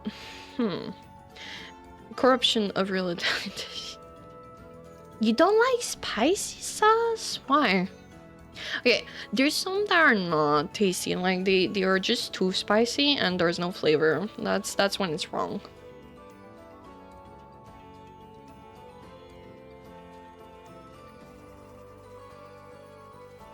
Seasoning though, like paprika, cayenne black peppercorn, crushed pepper, and that's fine. Paprika is not spicy. Do not spread lies. Then again, I don't like condiment. What? What? What is the... Well, American cuisine is shipped right off. Okay, you make...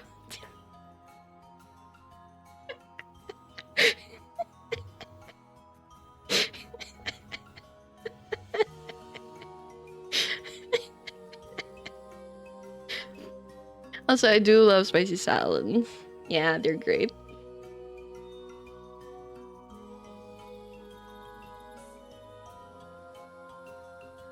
Don't die, Jacob. Don't do that. Oh, fuck yeah, I'm buying that this weekend. Next week we're gonna play a game I've been wanting to get for a while. Until then, it's like a visual novel type things. We're gonna easily go into visual novel next week, I think.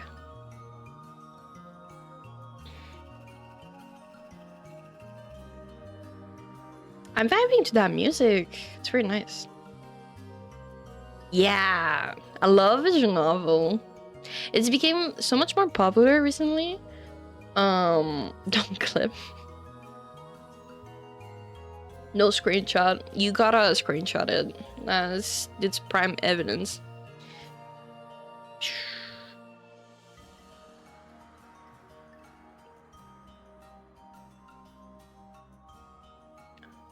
Got like 3 billion pings.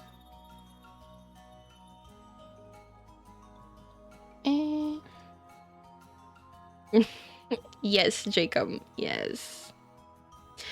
Tell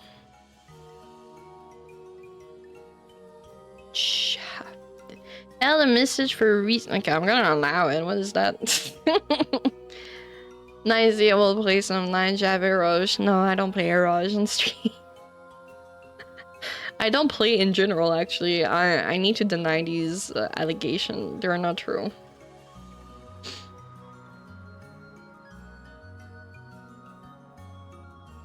On stream, no. I will not play. No! Do you know a day with that? Yes!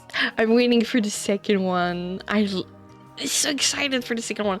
The visual looks so great. Oh! GP Raj. I don't think there is a gear towards women. Then again, it might be very non-condo. Jacob? You would be surprised by the amount of smart otome.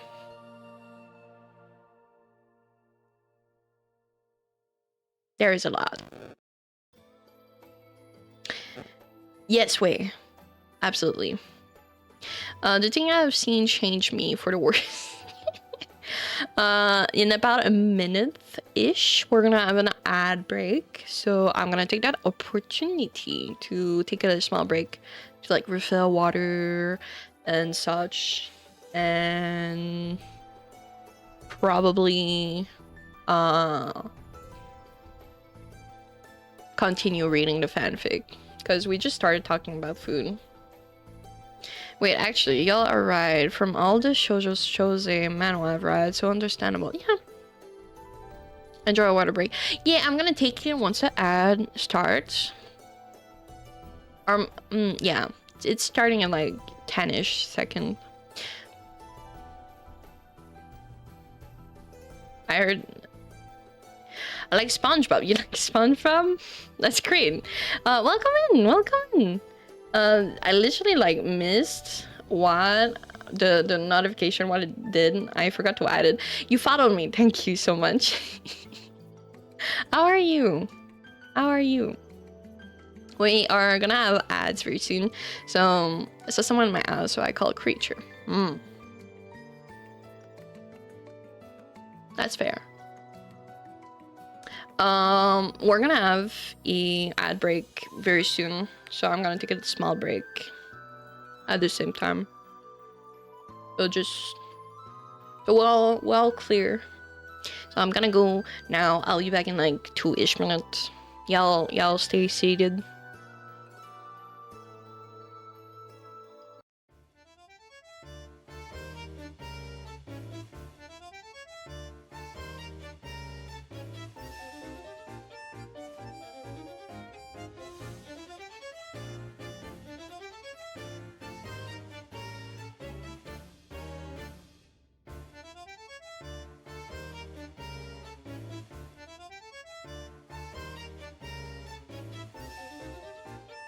I saw that 6 p.m.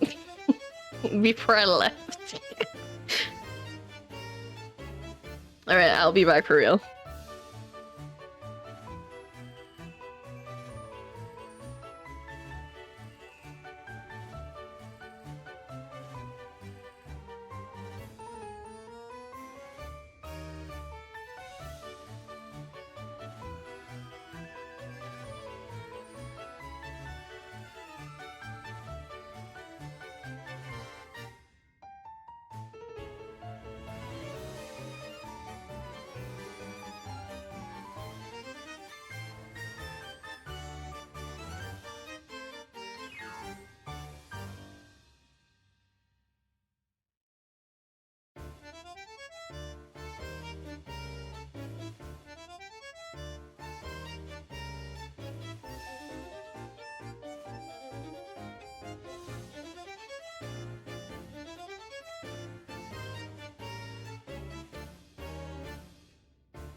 Back.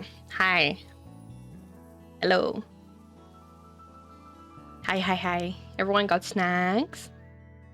Thank you. Did you water and eat? I actually forgot to fill up my water. I cleaned the dish. That's all I did. But I still have some water.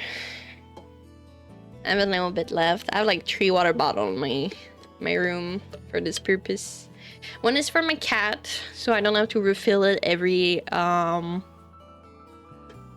like few hours. He drinks a lot of water. Thank you for welcoming me back.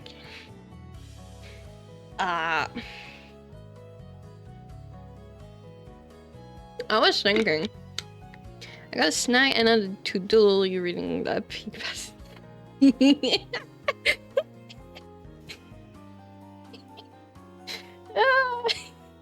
You're amazing. But thank you.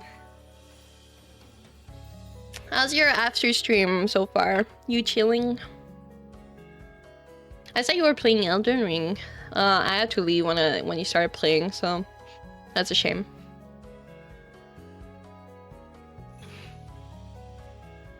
I need to say that, doodle. And so it didn't away. And it's getting too hot. I'm gonna open the window again.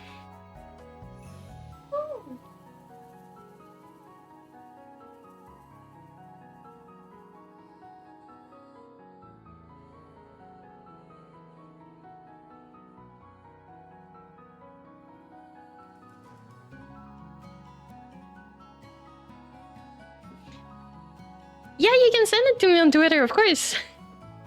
After stream, well, it's okay. Thank you for asking. Of course. Are you just chilling? Or are you still streaming?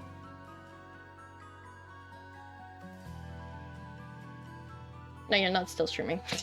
I was like, is she... Why does it say on Twitch, my connection is unstable? I hate this. I'm curious about something.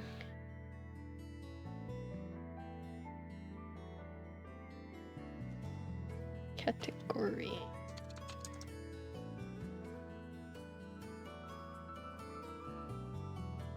That's funny. There's like a few category on stream that are like reading fun, reading simulator. Ooh, let me open. Can I show on stream why you drew?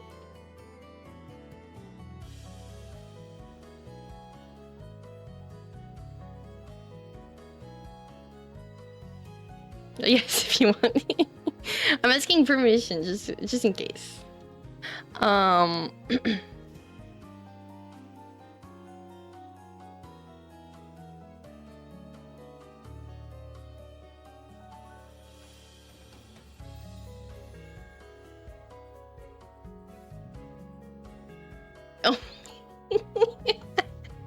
That doodle is so cute. I love it. Thank you. Oh my god. The love story between Spaghetti and Alfredo. Let me show it on chat, on stream. Oh my god. I'm the chef. Do what you want, girl. You're the yeah. But I need to ask the artist. It's artwork. Let me. I will change this real quick. We're gonna change it to this here. Look at it. Look at it, chat. Look at it. I'm reading the pasta fiction.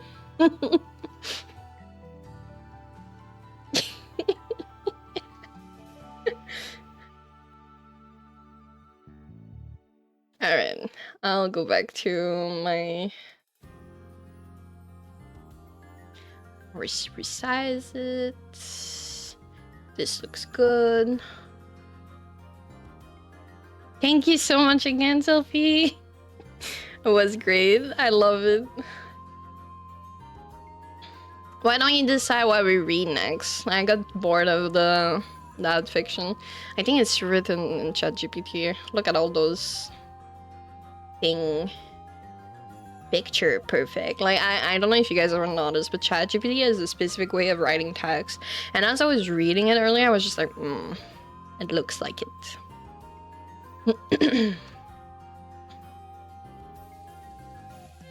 Thank you for providing us peak fiction content. Of course. At your service.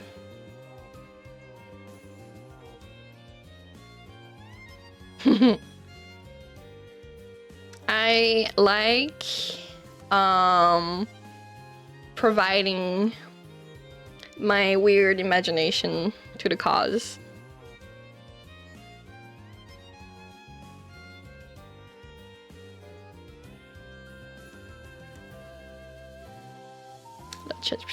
Yeah. I don't even know what they're called. Like before ChatGPT, I never knew that you could like. The only way I would see it is like, you know, when you see a sentence and then you have like this elongated thingy.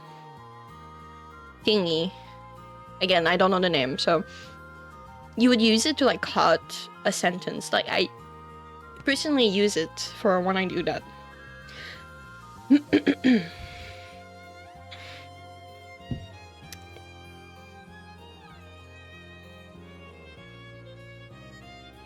Do you want me to read something in specific? Maybe I can read you some Isilian fics. Have a great rest of stream. You're doing amazing. It's incredible. Thank you, Lynette. I hope you have a great night. Sleep well if you go sleep.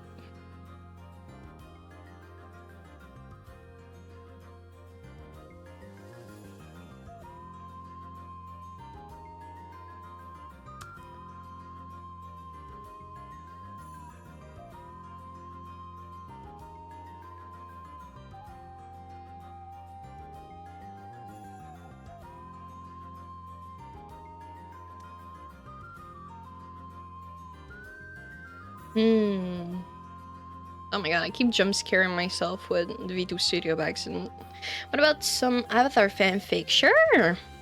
Anything in particular you're looking for?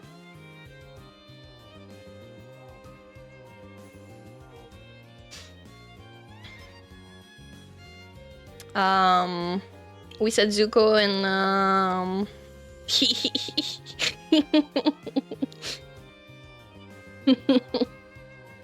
Sure, let's go for that. I'll try to see if there's any enemy to lover.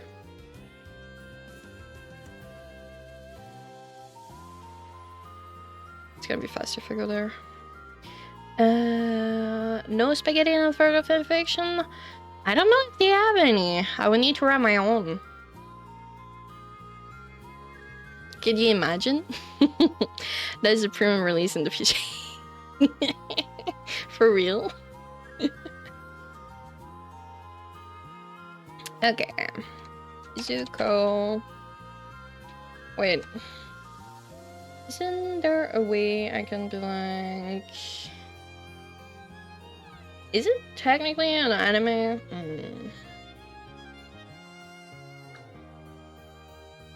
A tree. About. Acro trip. Action, adventure, fruits. Actor, songs, connection. 80 police. Ada Bana. I guess. After God. I need to go in the V. How come we got killed? There's only 650? That's surprising. Although no, it's the anime and the manga. Yeah, it's surprising there's only that little. The girl in Twilight is actually pretty good. You don't have the Dawn on... You know why there's so many of it? Is because there's a lot of great boys and you don't have the Dawn. You don't have the Dawn. Echo my beloved. That the ships, yeah.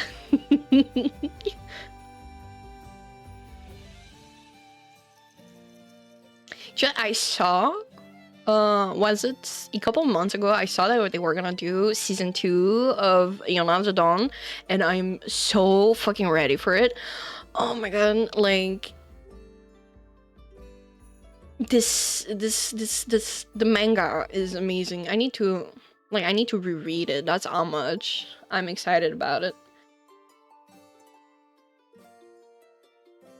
All around type moon. Is that like fate stuff? Okay. Angel art. Ani no yome to kirashitu imasu. Yeah. Is the whole community of Yone of the Dawn was in uproar. We are so ready for that. Time Moon is fate to Kyoto. Yeah, okay, I figured. Aogaku nante dare ga kimeta? Who decided that blue is that to be cool? There's so many A's. Yes, there's too much. Project Moon is Lobotomy Limbus.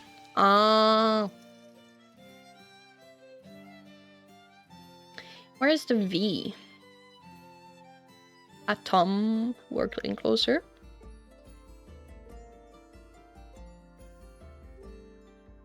Wow. I guess it's not an anime. Or a manga. We're in the wildest way. Okay.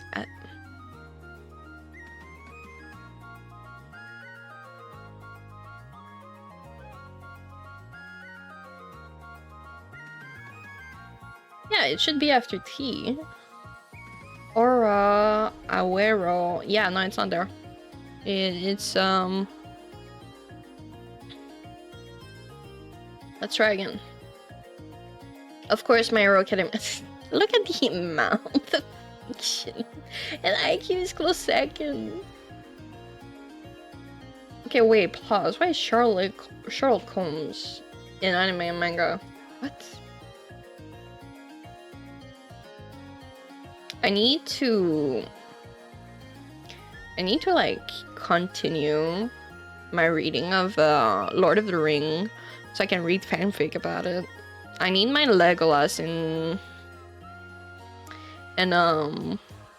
Gimli fanfics. Maybe it's there. We'll try.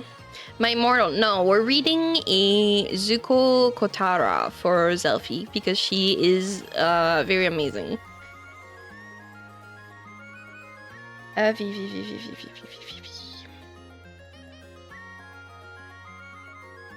The Amazing Adrenaline Brother.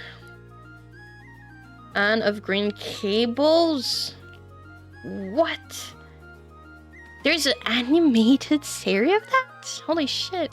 I saw like the what's the word? Like I saw the not the I guess the OG TV show of it as Guardian of the Galaxy. And I was like watching I'm watching currently Big Bang Theory because I think it's very funny. And Amy, one of the characters in the show really loves, and that show specifically. She wrote a fan fiction of her and like the guy she likes. It was very funny. Oh, I found it. Now I sort by Zuko, Katara, and Zuko. Wait, do we want children? Katara and Zuko's children and Zuko. What? Here. Zuko.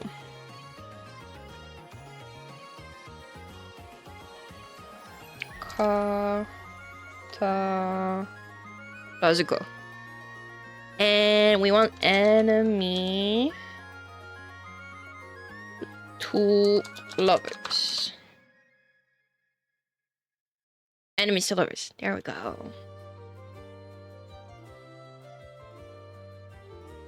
I think we sort and filter now. The result of resistance. This is a 15 out of 20. Tara, I bet that's super popular. Yeah, no. I think it's like... okay, good night, Mevi. Thank you for checking in. I hope you had a fun time. Sleep well. Book 1, Dragon Bender. There's 2 chapters of that. You suddenly appeared. Yeah. Wolfen has just been lurking. Oh, by the way, I forgot to say it through the stream. Lurkers, manifest yourself. Because Twitch kinda is cringe sometimes. Because if you don't type anything, it doesn't consider you a viewer. Been passing by and living as I did out stuff. Yeah.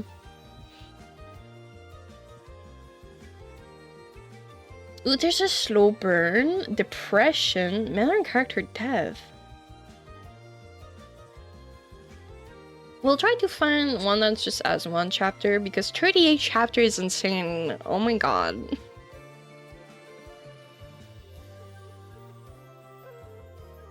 People are crazy on Aotri. I mean, I say that as if I don't have a, like, 40 part Don Eng fanfic on there. It's okay, we can do something else too. No. I'm just amazed at AO3 readers. A Thief in the Night, Desert Mirage, A Fire and Water. That's 7 chapter and it's finished. We could read that. I'm pretty sure.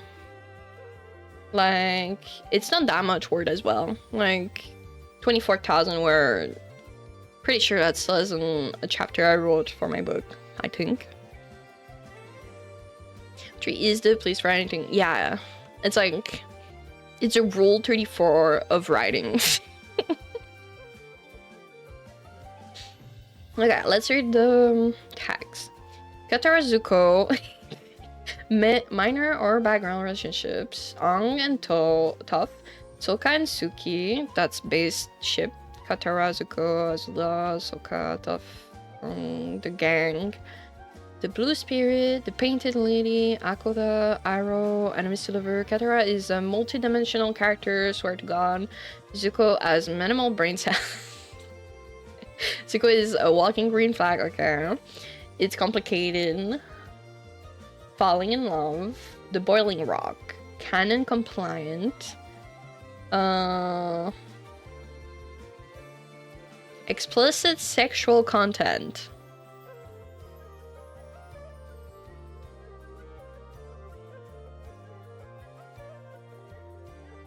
Canon Compliant, what? Canon Compliant.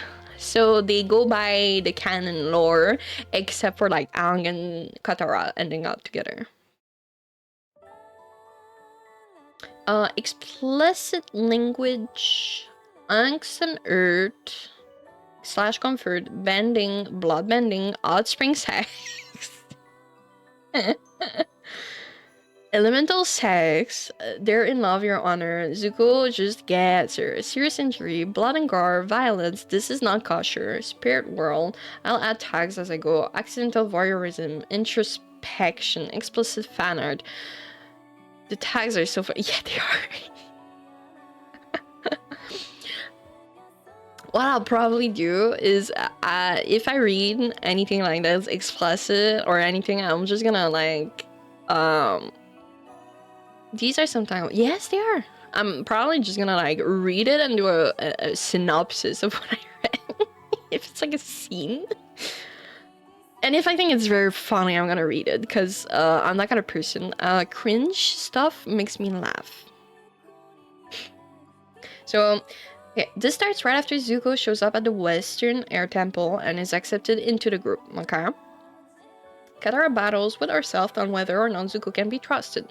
Aang may need Zuko to teach him firebending, but that doesn't mean Katara has to like or even get along with him. You know what? The whole Katara dislikes Zuko and they were forced to like work together during like the in a battle added me cheer for them to be a couple.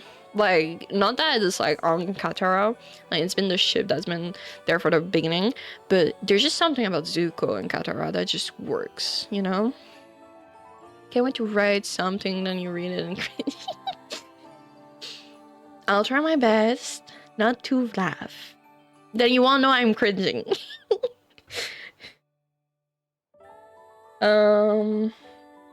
It was a possible alternate timeline. I know!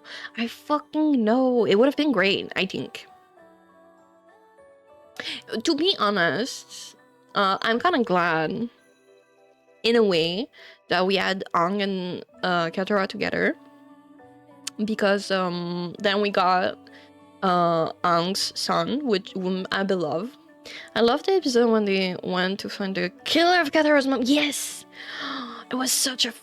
like, it was so nice. I love that. Avatar: The Last Airbender is peak show, and unfortunately, the second season didn't really hold up to it too much, but I think the ending kind of redeemed itself a little bit. There was like a bit of thing I did enjoy in it, but for the most part, it was meh. All of the Zuko solo hangout were absolutely peak. They were. Because, like, all of the first part of Avatar, you're just like, Zuko is a bad guy, but he's just misunderstood. He's just like pressure. I won't lie, I had a crush on Zuko as well. I'm biased for Zuko and Sokka, but that's okay. I love my boy Aang as well. I love Katara and Toph. Suki. There is barely any character I dislike, to be honest. Season 2 has so much more character I dislike. The only character I like in season 2 is like the aviator woman. I think she's very pretty, and I buy panic sometimes. She's very pretty. Okay. She meant what she said. He takes one step backward, one step up, gives her any reason to think he might hurt any of them, and you won't have to worry about his destiny anymore, because his destiny will end right then and there permanently. Damn. How does my chat just resetted? If you guys talked when I was reading, I didn't see it, so thumbs up. Oop. Yeah. I don't know why my my chat does that. It just like when I'm streaming, it just says welcome to the chat room, and it keeps saying it. I don't know why. No, it doesn't reset. It's just like sometimes it will cut off some of my message I receive. So if I'm looking in OBS, I can see. Yeah, I'm on Wi-Fi. I don't have a choice. The Wi-Fi box is very far from where my room is. Yeah. I didn't have that problem at my other place though. That's fine. I'm like on the countryside, so we have like worse internet technically, but it's still pretty good to stream.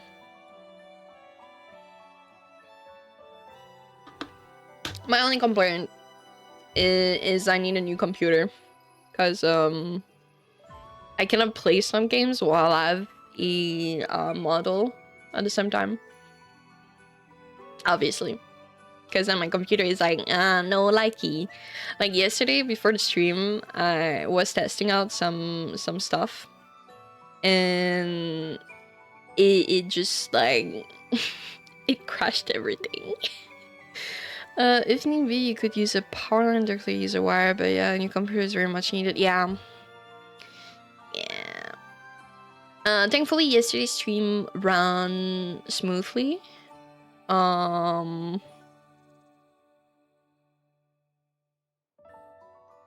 I think we had like a few issues here and there, like stuttering here and there, but for the most part it was fine.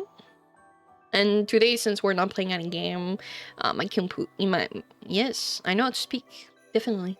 My computer seems to take it very much well, and the only reason stream might be buffering is because of Twitch bitrate.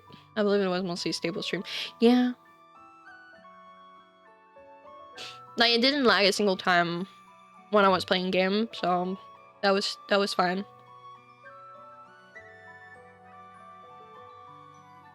Ooh, one of my schedule short is coming out in 6 minutes. I was able to clip so many things from yesterday's stream, honestly, I'm so happy.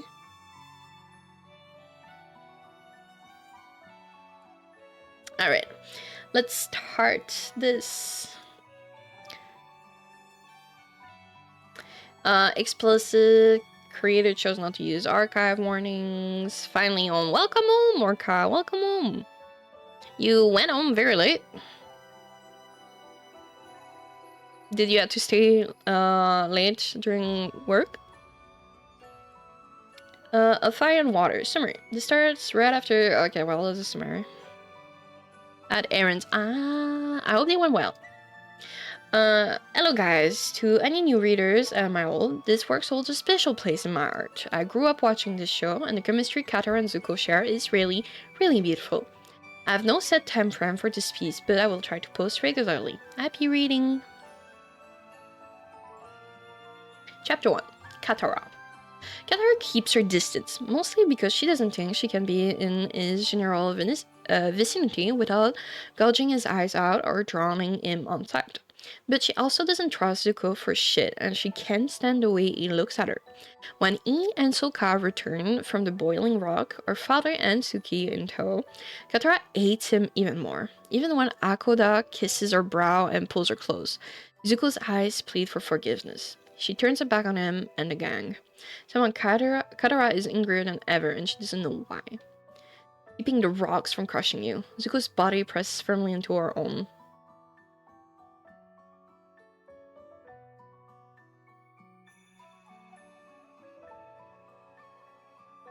I'm already seeing spicy stuff.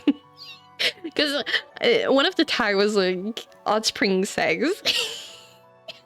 And I'm like, are we starting in the hot spring? Hmm. Work was fine. Groceries prices are not. Yeah, they're not. They're so not.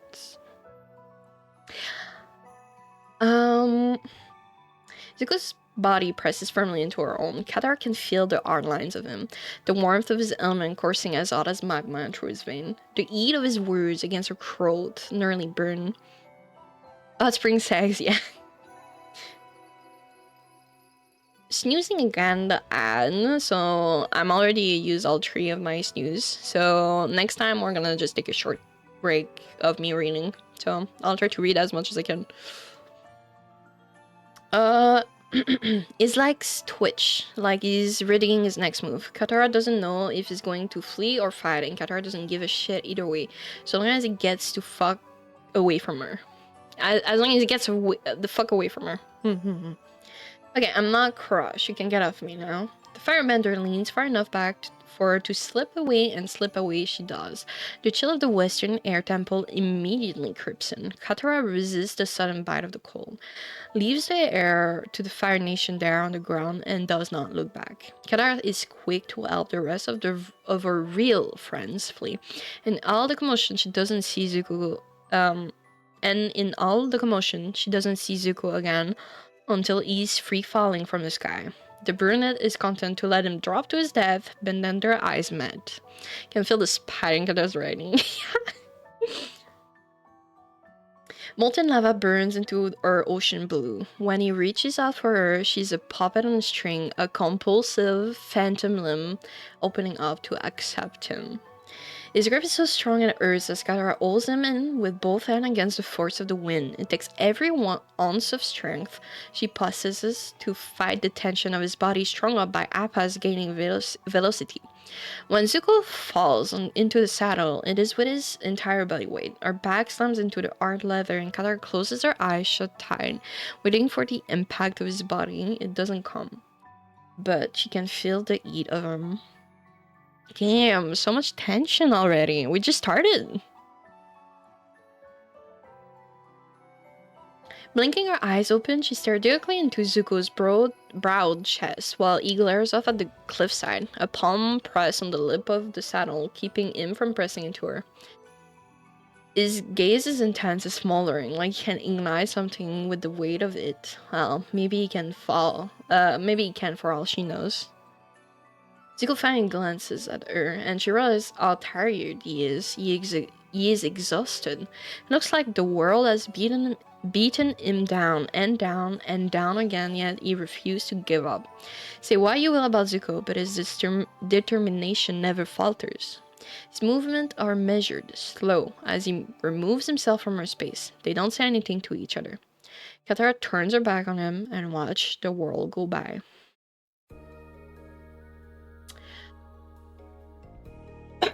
Oh my god, so sorry everyone. I didn't mean to cough next to Mike. This isn't fair. Everyone else seems to trust me now. What is it with you?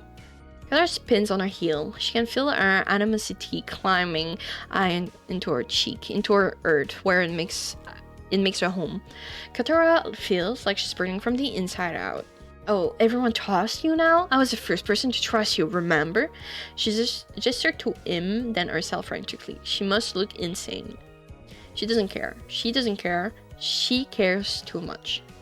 Back in Ba Sing Se, and you turn around and betray me. Betray all of us.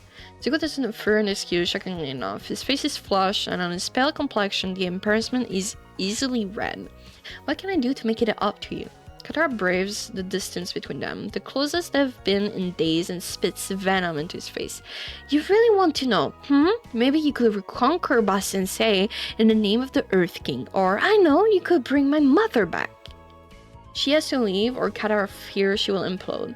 It's only when she's mad like that, that Amma's teaching construct around her, her words whispering in the passing wind, seductive and sweet, a temptation like one she's never known, to take and take and take. Zuko's blood sinks just below the surface of squishy, vulnerable flesh.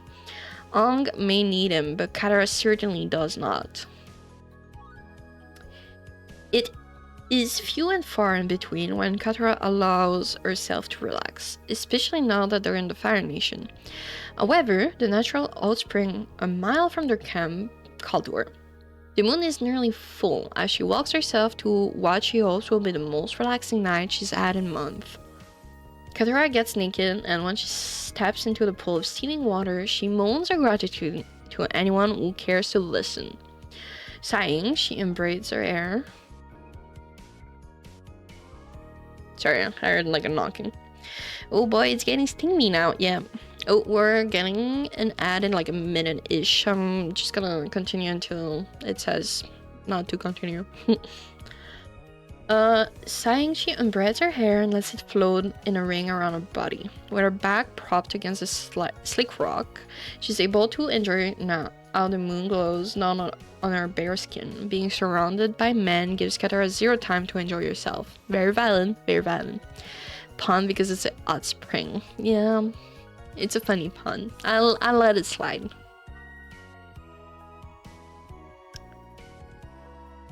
Suki as Sokka and Toph. Well, Suki as Sokka and Toph. Well, Katara doesn't think Toph is too curious about the pleasure of her own flesh yet. That being said, getting enough time alone to actually touch herself is next to impossible. The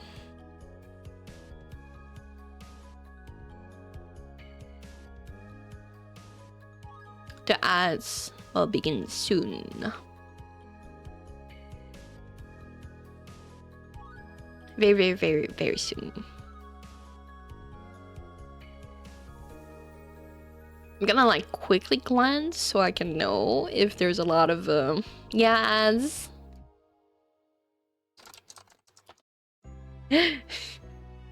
I'm gonna wait a little before I continue.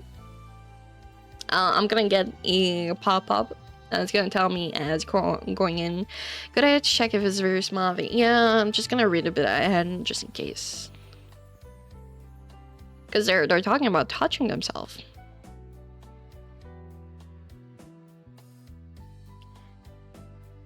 See, that's why my streams are 18 plus, because we're mature adult here.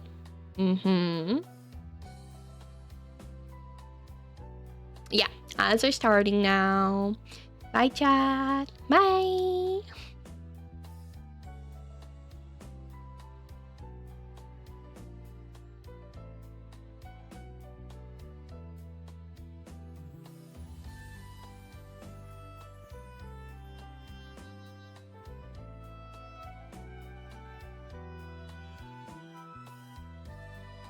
It's actually very.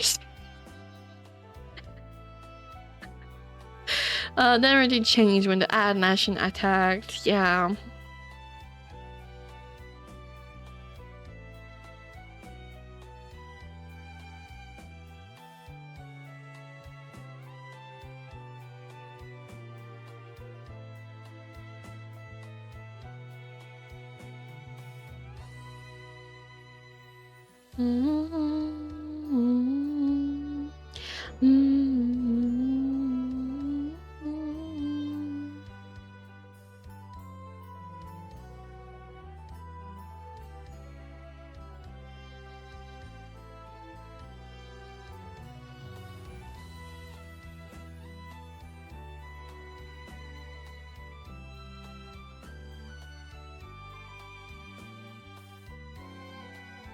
Welcome back. Fanfic really don't try to be safe for it. No, they don't. It makes my job harder. I'm just quickly reading through to see well, to see where I can resume my reading, because she's currently, well, you know, touching herself. Or it gets clicks. Yeah. Well, it's because a lot of people like to see their ships kind of work, like kind of, you know, it just works. Currently, from what I read, so she has been wanting like some airtime for like a little bit, because she's surrounded by men, and Toph is not really, well, she's young, and she was talking about Jet and Aru and how they treat her, and I wonder if it would be interesting content to change the other word to other funny ones rather than the sulfur one. She acts more like a tomboy. Probably Wolfen, very most likely. I just don't know what to replace what with. How do you replace folds? I mean, technically they already like censor.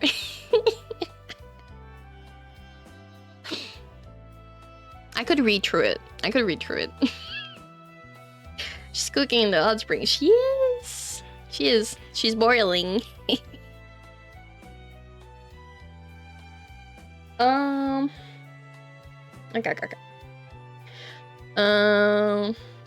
That being said, getting enough time alone to actually touch herself was next to impossible.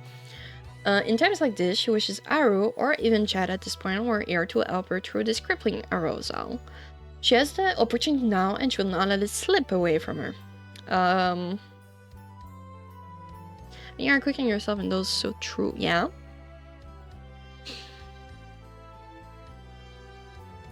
Or pepperoni. I've always been sensitive, and despite her urgency, she wants to take the time to build herself up. She situated herself on a ledge in the spring. It's high enough out of the water that her breast breaks the surface. Katara brushes over the ardent knob softly and hums with delight. She plucks and pulls until the flesh is pink and swollen. The slight sting only makes her feel better.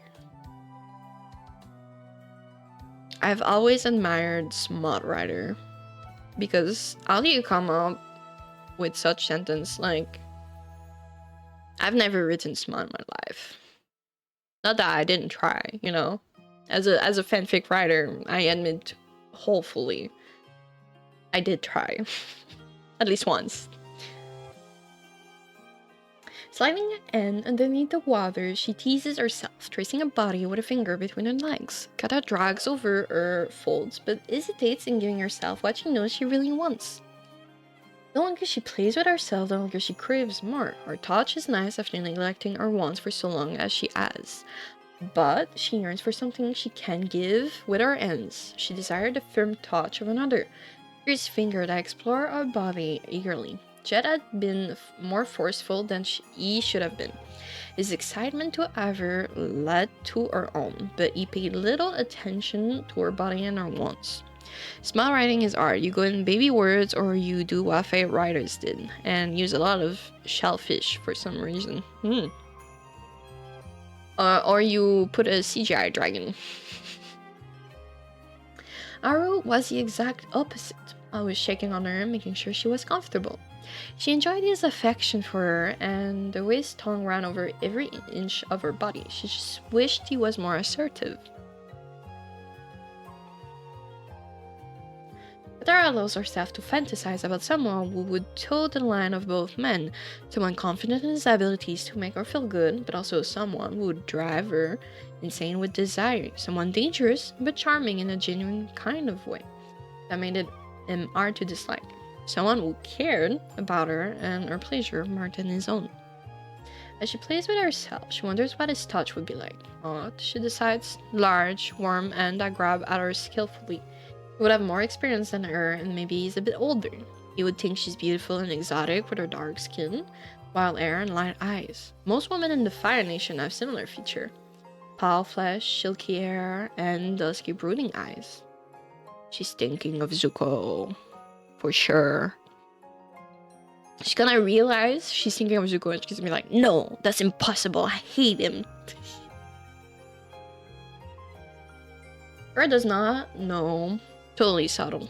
I mean, we can get it because, like, you know, we know that they're gonna end up together. She's gonna crash it. Yeah, she so will.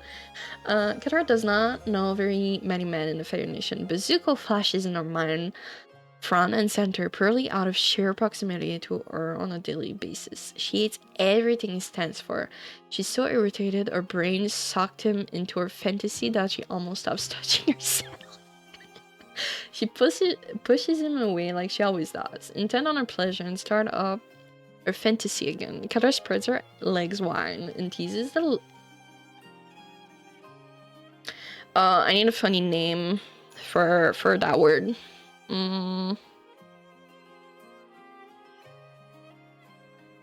Swap to bed, so I love just saying to... Aww!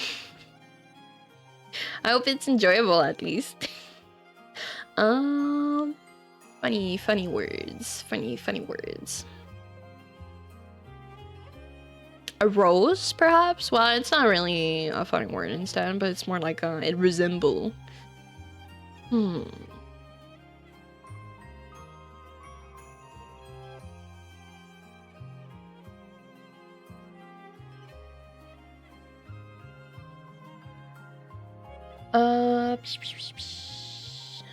Okay. This is the lips of a rose with a delicate finger. Her body feels odd to the touch. The steam and heat from the springs clouds her judgment. The man she imagined is strong with broad shoulders, rippling biceps, and unwavering character. He chuckles darkly in her ear. So easy to please, Katara. She moans, hips rolling into her waiting palm, and undulating against herself like she can encourage and fantasy along if she's tempting enough. You're so wet, he tells her against the shell of her ear. Both Chet and Ira said the same thing when they pushed inside of her, so it makes sense in her head that this unknown man would do the same. Katara drags her finger through her folds and pumps one inside easily.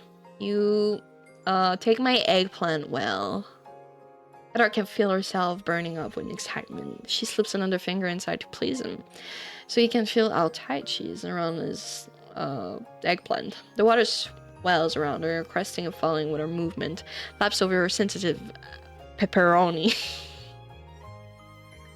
I could say cucumber, but eggplant is self-explanatory. Banana. Does Zuko has a banana?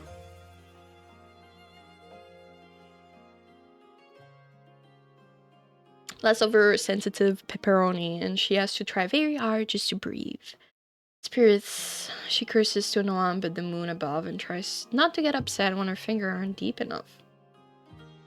It isn't like there are any men to pick her from around her. I would likely have a heart attack if she propositioned. But then Then Zuko creeps back into her mind, and this time she allows herself to contemplate him.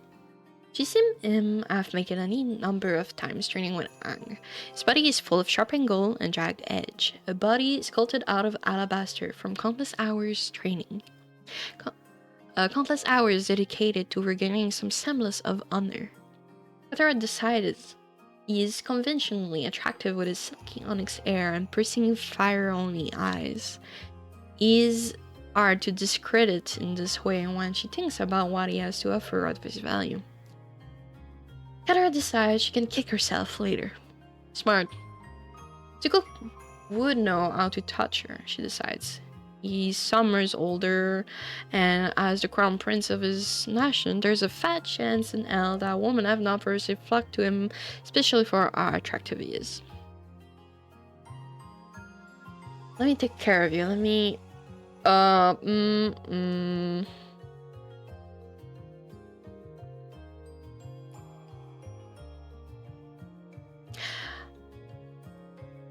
not good at improvising funny words on the spot.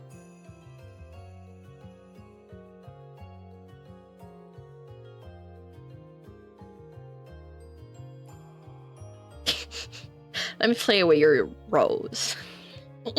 That's what I'm gonna see. The fire murder has a foul mouth, and Katara severely doubts that would stop when he has sex. His voice is deep baritone, made for bedroom debauchery, not the battlefield it was birthed on. Cursing her ear like a dark promise only he can make good on. Katara surges against her and plays, You know what, fuck it, I'm gonna ask Google what can be a funny word instead.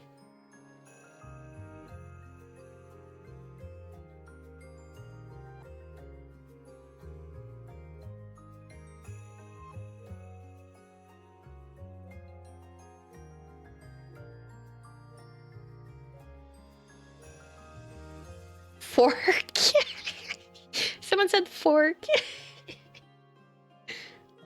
Sure, I'll take fork. It feels very weird thinking of the Avatar crossing thoughts like these. As a fanfic reader, this is very tame. I've seen worse. At least it's a ship that's you know, has good synergy.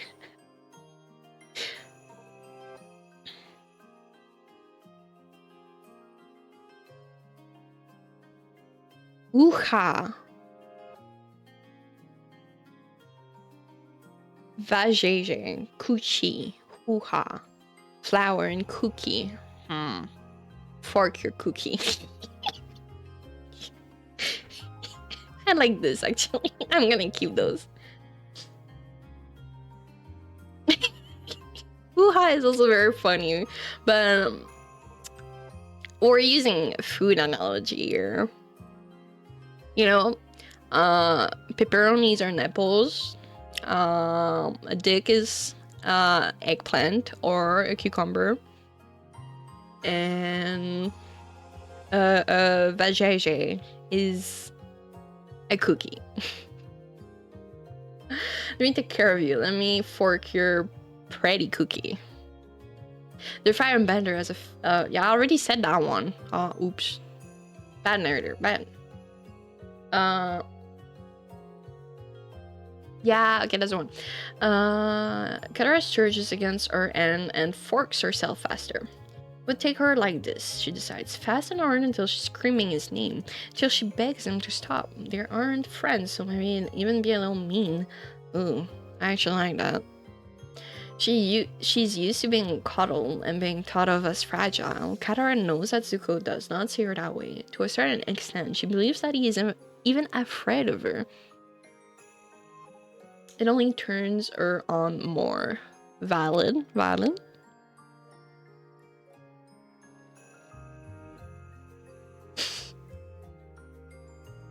It's a word I need to find a funny word instead. 1 second. You cannot. No. The internet is on an inch. So, word to replace calm with is baby batter, love custard, splooge.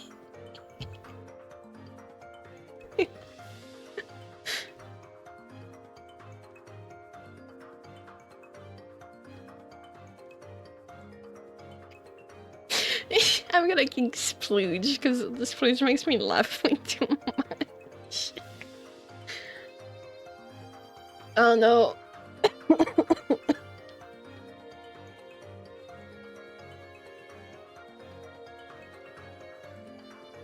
Better call it just Evo whipping cream. Don't remind me of your whipping cream story, Jacob, please. I don't.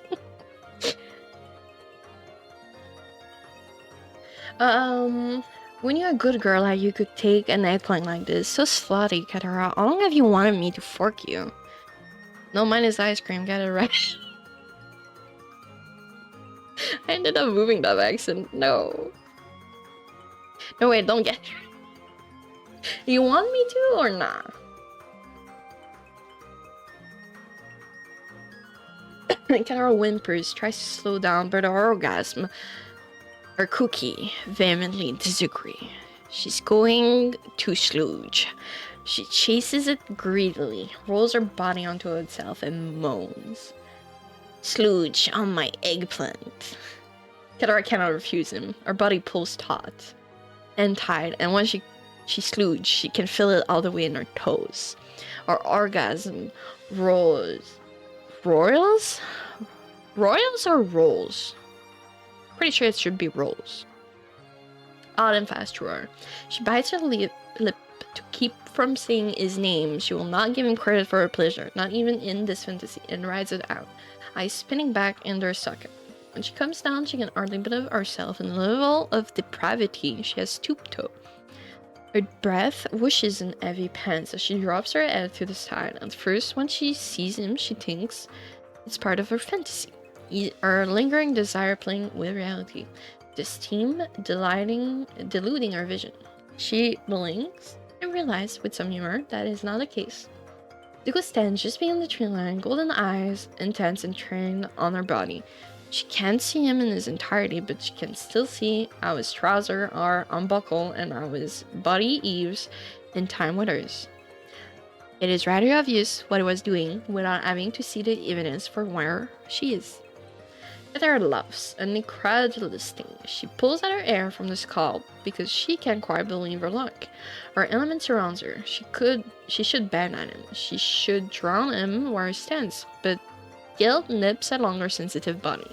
Zuko is a pervert, but Katara was the one imagining him forking her, so how is she any better?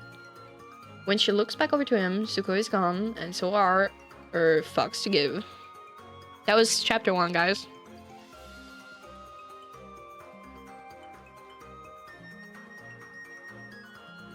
Great. That was funny. Chapter 2. Hello, dropping another chapter.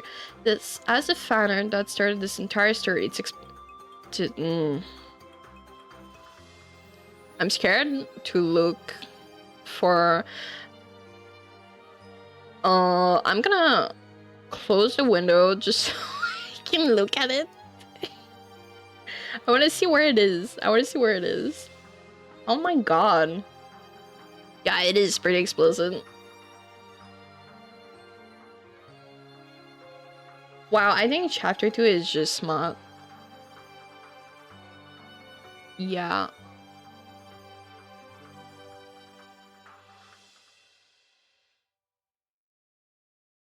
Smart writer are crazy. Do I approve?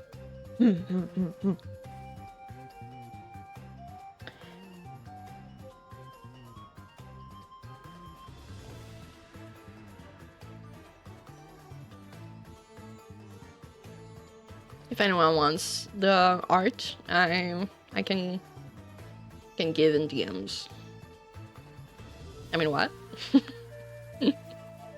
Okay, it's near the middle, so Once we see like the top, yeah, there's an art. They put like the art in the middle of the chapter.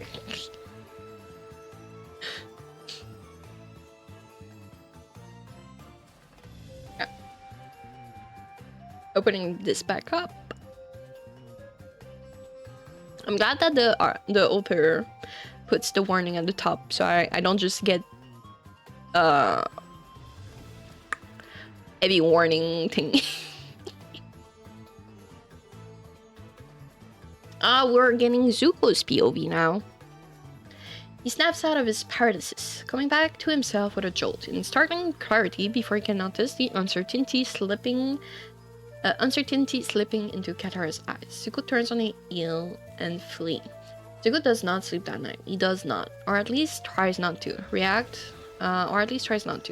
when Katara creeps into camp some minutes later. The sun hardly sneaks onto the horizon when Zuko bolts. He needs to leave. He needs to run and compose himself. He can't stay here and face the consequences of his action, not in his current state of mind. So Zuko runs, keeps a pace, high tempo, so he can hopefully exhaust himself before finding the highest peak of a flat plateau where he can meditate in the rising heat of his element. He tries to calm his heart, steady breath from the depth of his stomach and feel his inner flame. There's a low burning ring of fire preserving the grass around him, providing comfort and warmth. This meditation gets Zuko in a better mindset. He needs to apologize to Katara. Whatever honor he still has depends on it. When he gets back to camp, he resolves to do just that. Finally, I've been waiting for you, Zuko. What are we training today? Zuko can't afford to be distracted by Aang right now. Practice your breathing and I'll be there in a moment. The Avatar pouts, but he still goes to find a more suitable place to train. Katara is cleaning up after breakfast. It's a mundane task she has taken upon herself when she doesn't need to. She does it because she loves her friend. It makes Zuko's shames run deeper. The waterbender finally got a moment to herself, and this is how he repays her for everything she does for the group is despicable. Katara. Zuko was spared by her last night, but that doesn't mean she wouldn't drown him where he stands today. He's scared, and he has every right to be. But Zuko is not a coward. He will face his shame even if it frightens him. When she finally turns to him, he can't help but flinch. He expects blah blah blah. I cannot speak. 1 second. Sip of water. We need to wawa. Yeah, he expects to be ill when facing his mistake. Both history and experience has taught him well. Wawa. Don't forget to drink some wawa. It's important. Oh, thank you for the hydrate. I shall drink a bit more. Oh, and a stretch. Damn. Oh. I stretch and my posture is adjust. Oh, I will readjust my posture. I will go pat and move.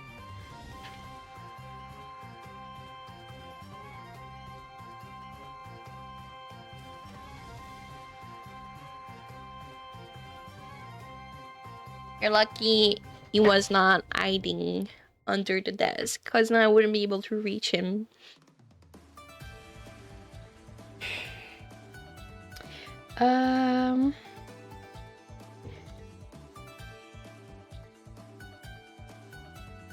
Both history and experience has taught him well. Katara does not ban at him like his father or sister. Katara does not bear at him like his mother or me. Me? I'm tempted to say May because French, but I don't remember if she was called Mai. Probably not.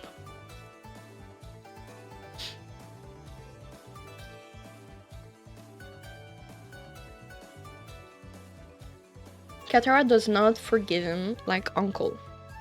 She does not smile, but she doesn't look upset either.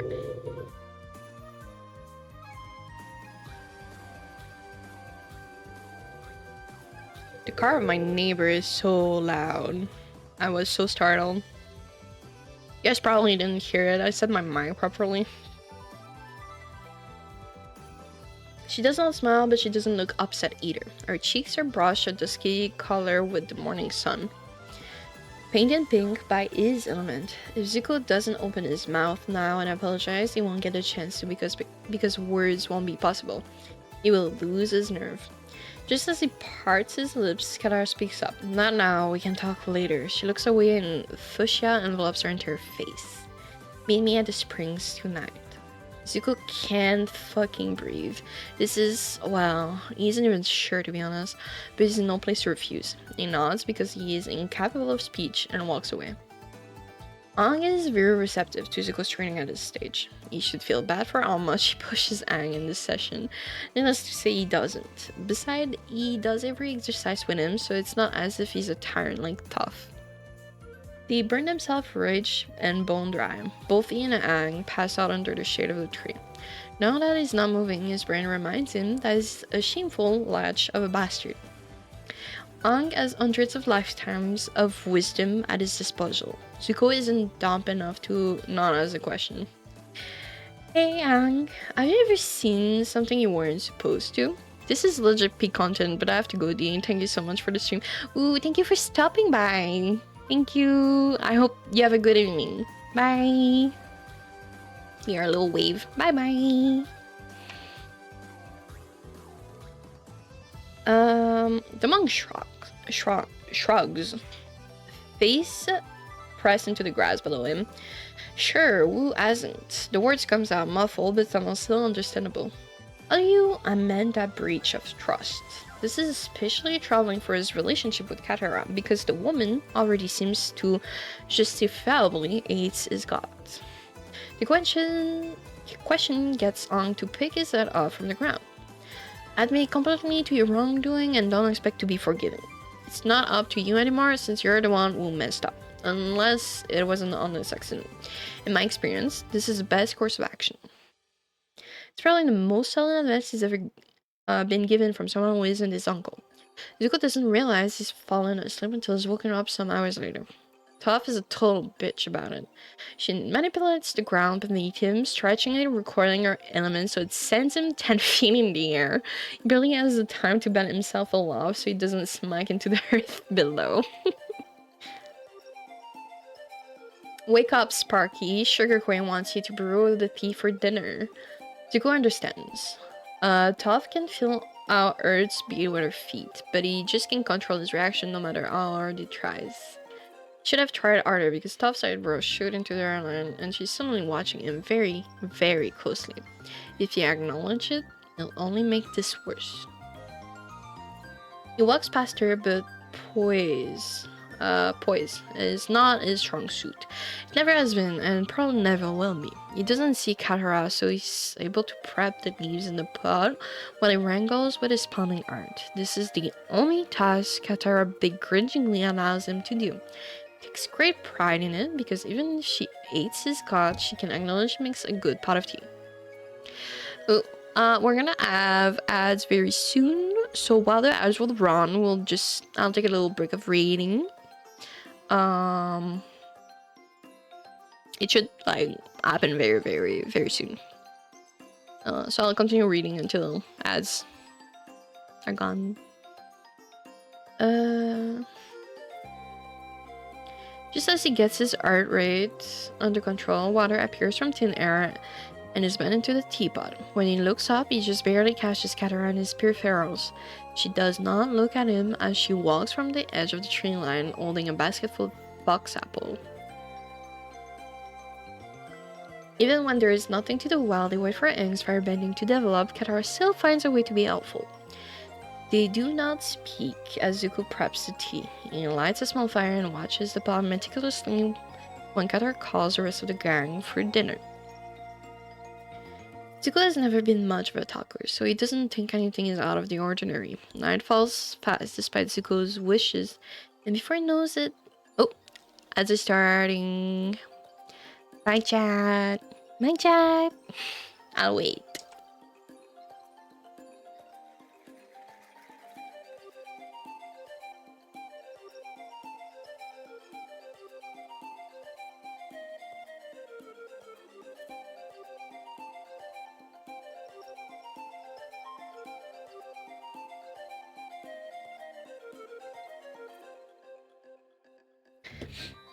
How long have I been streaming for, actually? Let me look at that. 3 hours. Wow. Tough is the GOAT. You are so true. I didn't see your message when it popped off.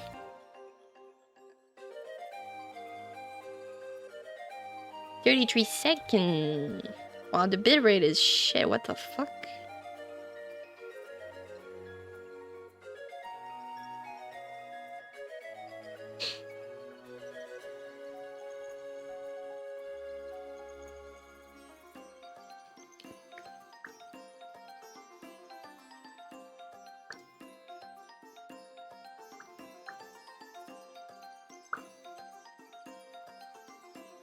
I feel like the donkey in Shrek.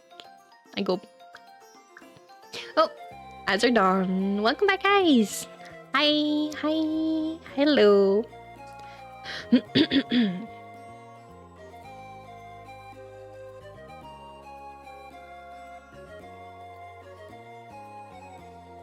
After the chapter, it's just 6. I can keep going a little bit more. Though, I know what's coming next. What's coming next is a lot of smut. It's fine. We're fine. It'll be fine. Why do I keep getting pings in those random channels? Sorry. I think we're back.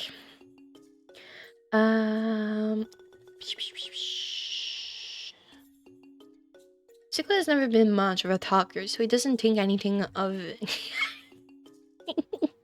I swear, this week is like 80% smart and 20% inner thought about wanting to fork the other.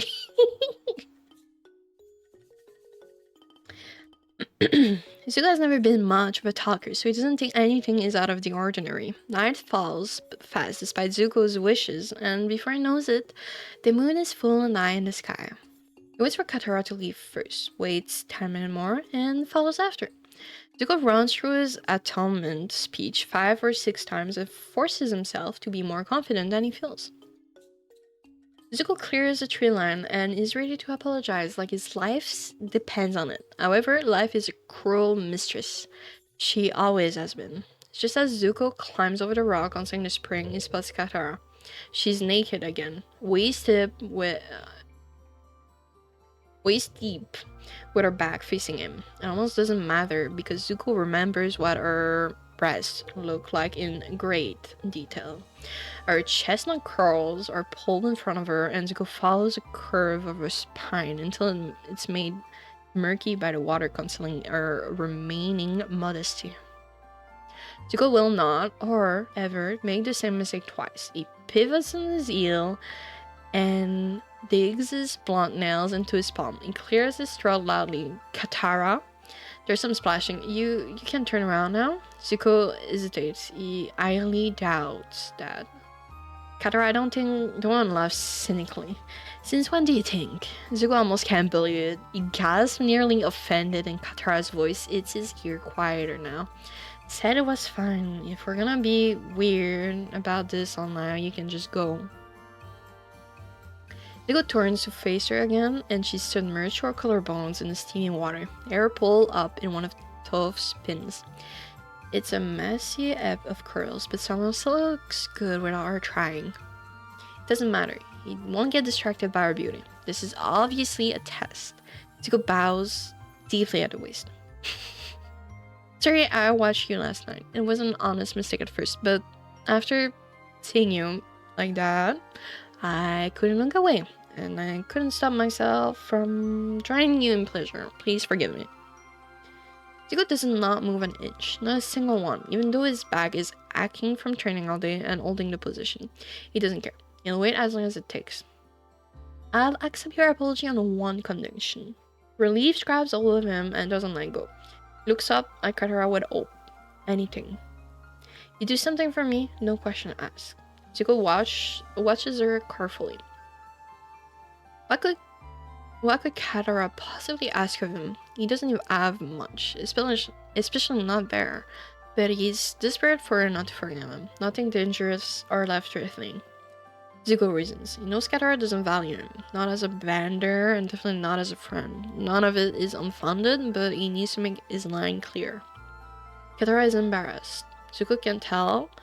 By the way, a fierce blush eats away at her skin. He doesn't understand why.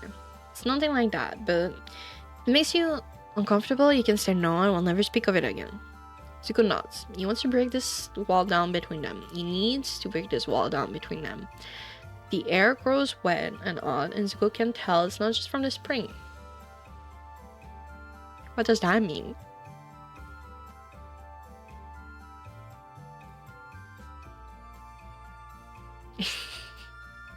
What does that mean? Sure.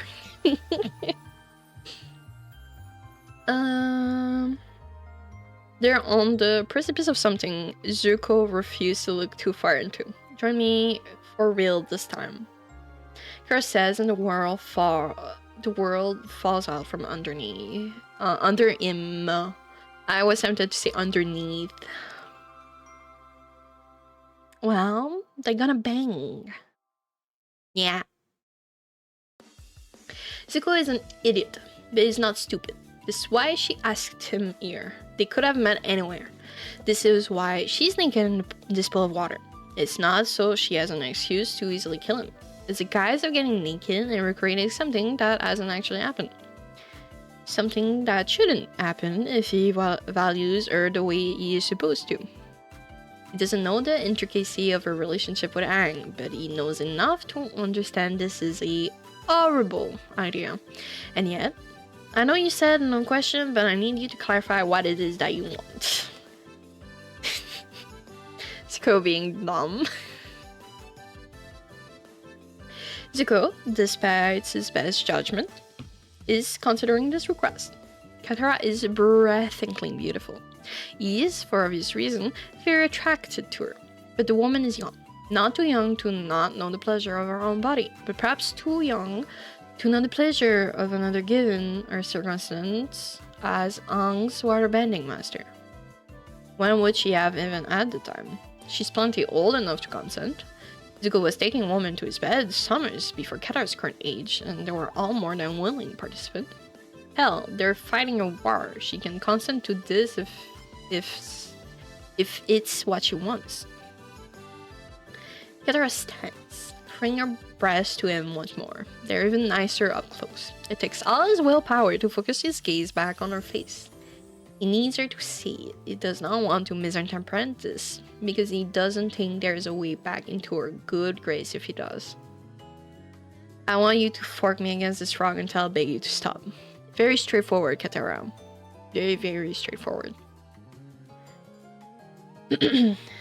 Zuko has miscalculated. No virgin will ever say that sentence.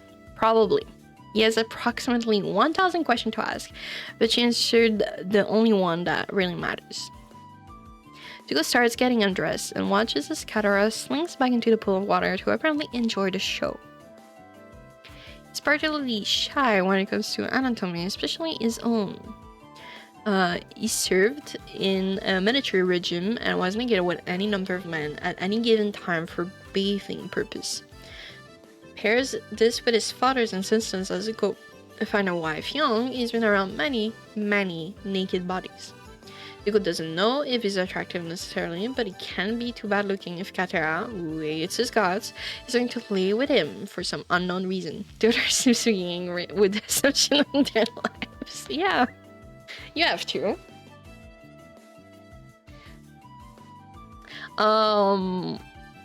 In the previous chapter, we do know that she forked with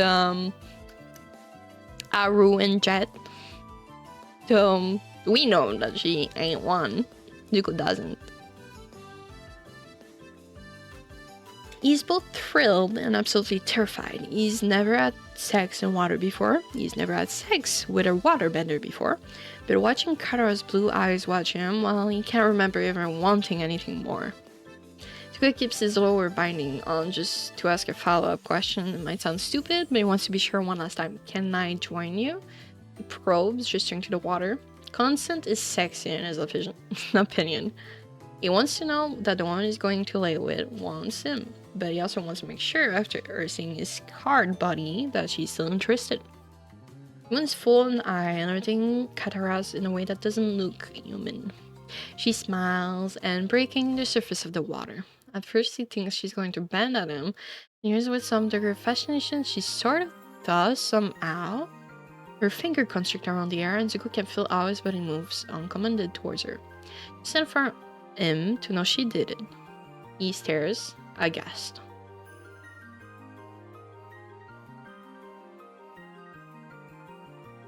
I thought I heard my name. I did not, in fact, hear my name. I am going crazy. It's an answer enough. He doesn't need further prompting. He sheds his binding and steps into the pool of water. Zuko feels like he's walking into a pit that could and probably will kill him. Are we close? No, we're not close yet. We're past halfway of the chapter 2. He doesn't understand how she just banned him, and maybe Zuko has zero regard of his own life because he's never been more aroused. He could easily die like this. Zuko hopes Katara realize how vulnerable he really is, how far this request is pushing his boundaries of comfortability and trust. A firebender willingly walking into a pool of water with a waterbender during a full moon is about as risky as it gets. Zuko hardly has his bare ass planted on one of the rocks under the water when Katara bends her element around him and pulls.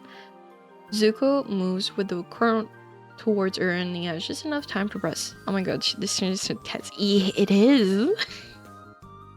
The artist is pretty good at that. The author is pretty good at that, actually. I love the intensity.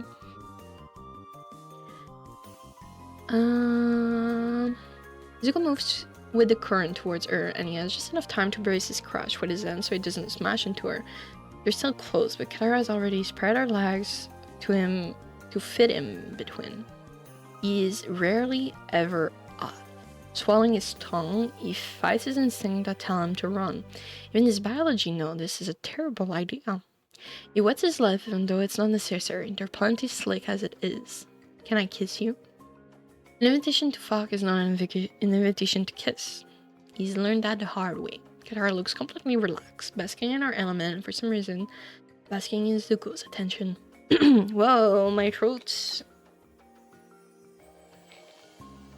Forced water break. Zuko loves kissing, surprisingly enough. I think kissing is odd. So, good. Good Zuko.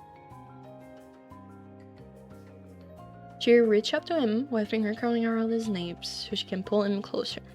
You ask a two-line question. She teases, voice softer than he's ever heard her speak to him, then leans in for a kiss. Her lips are cold, her body is cold. The juxtaposition is startling against the inferno that's blazing inside of him. Kisses her oddly. How does one kiss oddly? What does that mean? See, you see all of those questions whenever you read, like, when you're in the TikTok book scene, and it's like, his eye are darkened, and you're like this? It's the same reason. What is kissing oddly? Fascinating world of fanfiction and writing.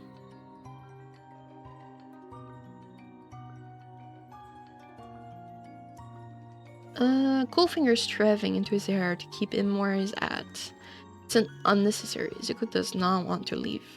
Katara tastes like a bitter tundra in the middle of the cold season. What does that mean?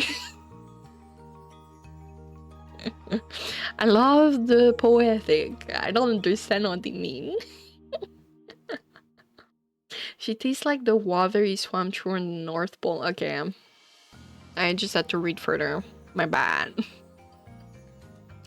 Zuko licks flame into her mouth and devour her. Poetic smile for real. Just when he thinks he will overtake her like he has with someone in previous lover. Maybe it is saying that her skin is cold. Well, he explained afterwards that the water, like her lips taste like the water of the North Pole he swam in. So, salty. Actually, doesn't North Pole taste salty?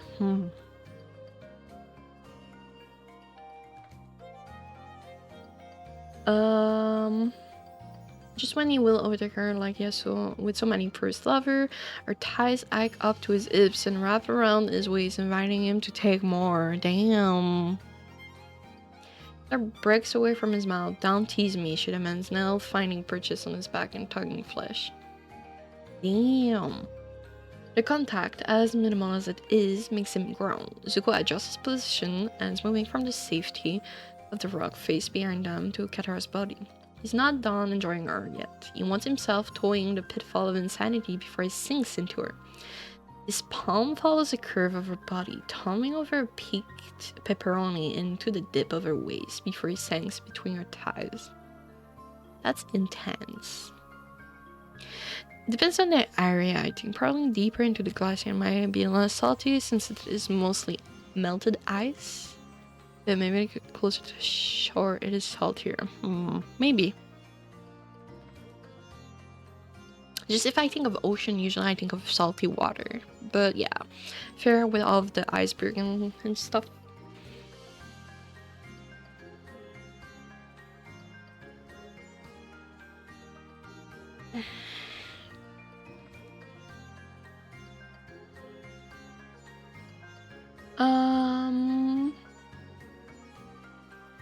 Here, I read that. Despite her insistence, he proceeds slowly, teasing her labia first to gauge her reaction. Katara responds beautifully, bowing into the touch, blue eyes piercing his own. They're dark with lust and desire, and he can't help but give her what she wants. He parts her folds, pushed his thumb against her numb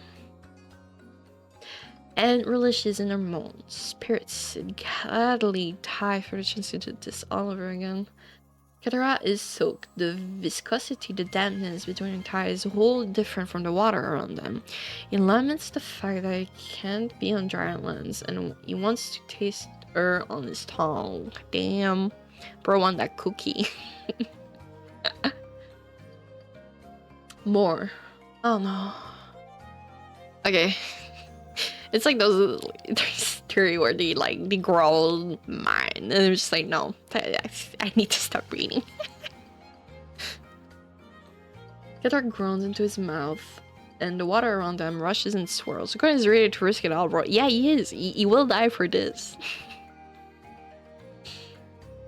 And the water around them rushes and swirls, small waves of their design. Zuko keeps her there, impatient. Impatient is fucking odd on Katara. He slips two fingers inside of her and starts a quick. Oh, we're gonna see the image soon, so I'm gonna hide the thing when we get there, so I don't get flagged. Force his mouth through her to deepen the moan that rips through her throat. If you're not quiet, you'll wake them. Do you want Aang to come and investigate? Zuko shouldn't have said it, but the sudden possessiveness of a Katara is not something he can control. The effect it has is the opposite of what he expects. Katara moans, pleads, and begs. Please fork me now. Right now. Zuko doesn't remember the last time Katara said his name, maybe never, but hearing it off her lips in a moment like this has him scrambling to comply. He removes his finger and shifts her into a more favorable position. Just as he lines himself up with her entrance, he forces eye contact between them. Okay? Her eyes nodding, eyes watering like she might cry if he doesn't get inside of her. He does as she wants. Slipping inside of her is a moment of clairvoyance. Katara is like nothing he's ever had. She's tight and warm and wet, wet, wet. He groans when he's fully Eaten. I love those words, bro. Interesting gain is bearing. Okay. I'm gonna add this real quick so I can scroll past. It's a very intense image. It's saying it's like Zuko grabbing her, and she's leaning against a rock, and there's water everywhere.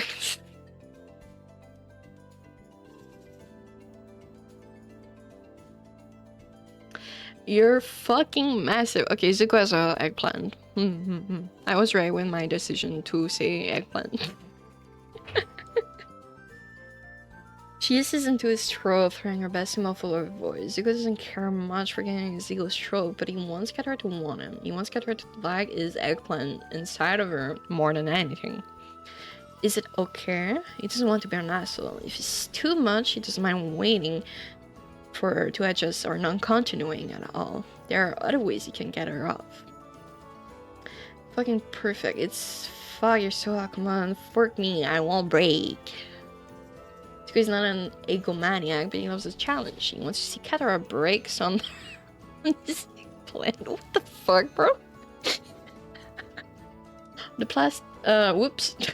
I read like a paragraph under it, so it was like the plastic clings. And I was like, your eggplant is a plastic? He gives her what she wants and starts a fast pace. Katara sighs and falling back, releasing the air clips from its task. The plastic clinks on the rock somewhere behind them, and her air falls around her in sheets of curled mahogany.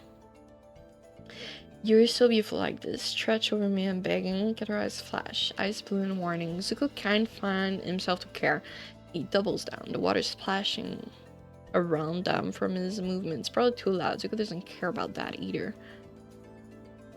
He smirks down at her. Who thought you ought to do this? Sure not, Aang. The boy is so clueless he wouldn't know the first thing to do. Maybe someone he met along the way?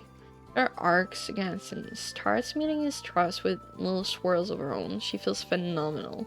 Does it matter? She spins winded. Who taught you, palace concubines? Get her puffs out of breath around a suppressed moan. It's maddening. He almost laughs because it's kind of true. Zuko pushes her further. He can't help it. Maybe and definitely not. Want to know why? Her defiance is delicious. She doesn't offer a response, which is fine because it was an hypothetical question anyway. Doesn't matter because I can tell I'm the best you've ever had. I can see it on your face. The way your cookie squeeze me. The way your nails mark me. You've never had an eggplant like this. Me when I give moussaka to people.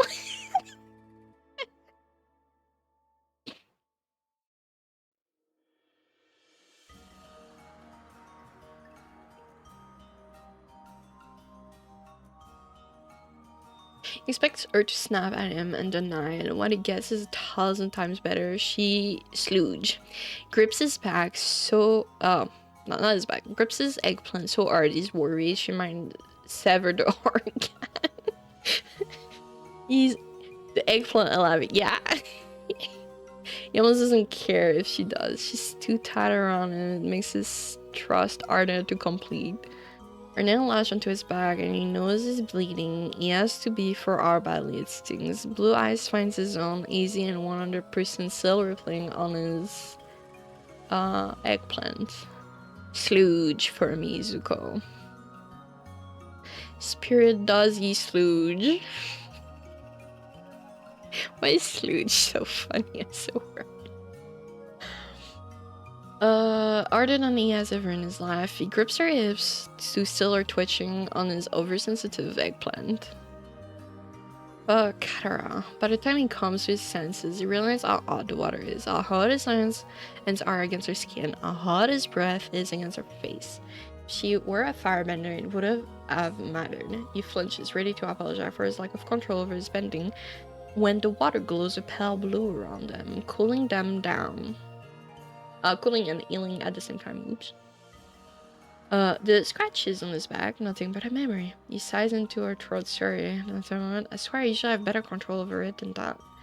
Sarah offset, laughed, and I moved to kiss him easily. which she immediately finds strange because their love has been sated. She has no reason to kiss him except for simply wanting to. Katara licks languidly inside of his mouth like she's trying to memorize the taste of him. Again? I don't think you do that in real life. Slowly, they break apart and even slower they step out of the springs. Katara bends the water off them and they get dressed in silence. I forgive you for being a perv. She's quick to add as she ties the sash around her waist. The distinction is important. He watches her carefully. You have to earn everything else. My promise still stands. You mess up, you do anything that makes me think you might hurt any of us, and I will kill you. Katara isn't flirting anymore. You can tell she means it, and he must be a sadist because his flaccid eggplant kicks. It shouldn't turn him on, and he doesn't think it does. Not really.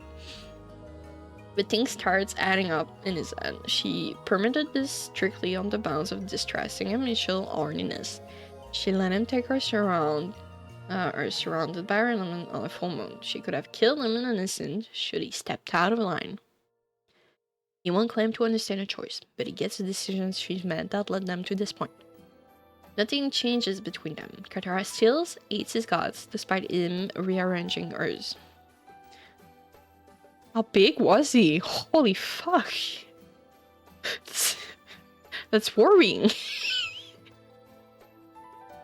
Damn, she goes from being down bad tremendously to wanting to kill him. Honestly, that's the thing about enemies to lover, right? Because like you're on that edge of like intensity, which makes like sex very intense. And I think it's hot.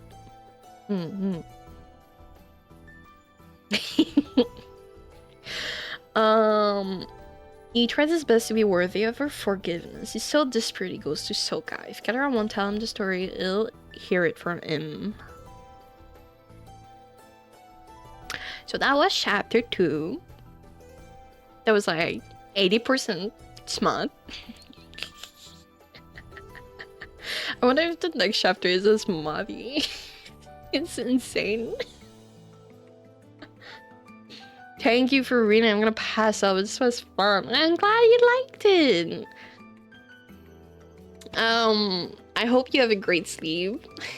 There's 7 chapters, Wolfen. But yeah, have an amazing sleep. Oh my god, I was actually gonna like end stream soon, so that's like perfect timing. I didn't want to disappoint you.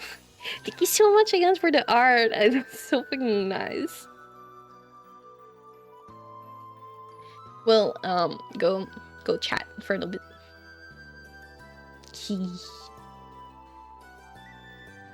Oop, well, you can never disappoint me. Sweet. I hope this was good. I had fun reading it, at least. I think it was interesting. I definitely need to read way more on stream. My visual novel stream next week for sure. Tomorrow we're back on Personal 5. I'm glad you had fun. Good night. I'll see you next time. I'll try to pop in your streams when I see them. I usually stream and I get busy as you stream, so I always get so sad. Bye bye.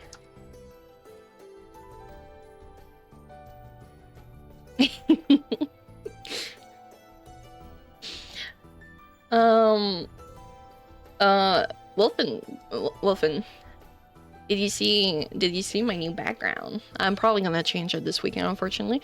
But look at it, it's so cool. I love it. Let me just yeet. It's a forest library. It's great. Lina! Hi! Very animated, yeah. It's super great. What's his I put it on my about. Thank you, Lynette. Lots of reading. Lots of reading. Tomorrow we're back on gaming. Persona 5. Maybe we'll clear the first dungeon. I hope we can clear it at least. Because, yeah. Update on the Discord. I have the layout ready. I just need to like write off bots and do like the proper arrangement, and then I'll be ready to put it public, if it makes sense, I think. So the guy that makes the thank you. It is hard work, but it's fun. I like doing that. The background is by Scenic on Twitter. Great guy. Or girl, person. Chat is back. Hello, chat. Yeah, we streamed later than usual, but it was a more like cozy casual stream, so that's fine. I hope everyone had fun, because I had a bunch of fun. I like just chatting, just yapping.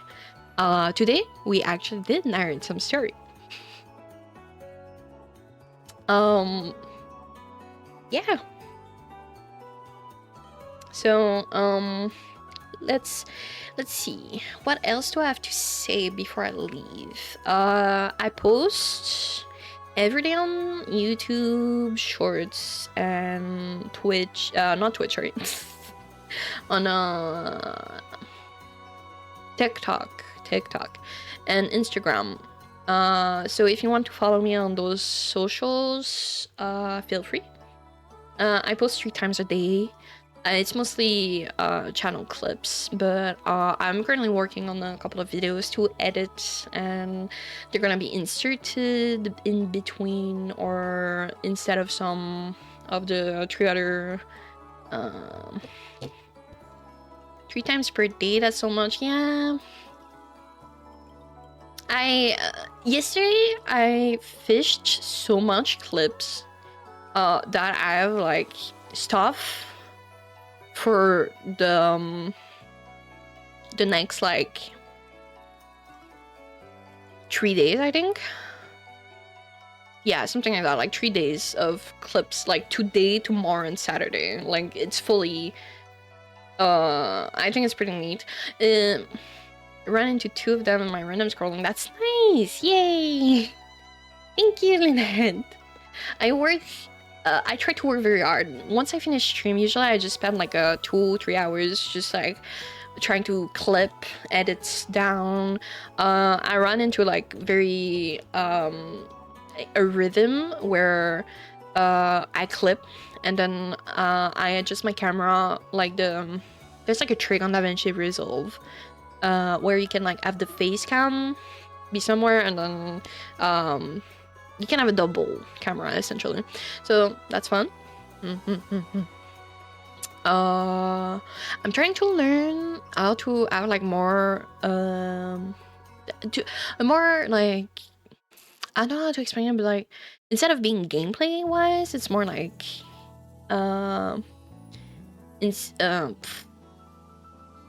narration, story time, I guess. Like the B movie script reading at 500 Paulo. I didn't edit it very well in my opinion, so I might like take it down and then repost it another time, but we'll see. I'm not very satisfied with it. I would like more effect into it, so I need to study a bit more DaVinci Resolve. I know how Adobe works, but like DaVinci Resolve hates me. I was trying to merge some audio earlier today, like to create like a transition effect, and it just didn't want to work. It just didn't at all. Oh, thank you. I saw that I had comments to respond on YouTube. Like I just didn't have any time during the day. I'll respond to everyone's comment like after stream.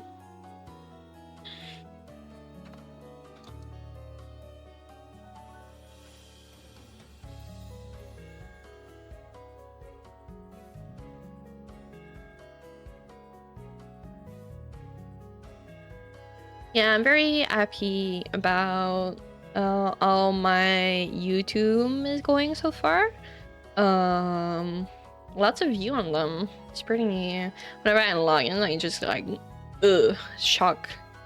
Like, who are you people? Where are you from? Kind of deal.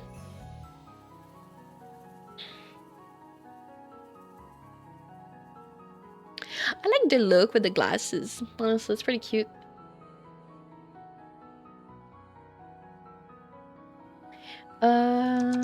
We're currently chatting. There's a lot of people today that are just chatting.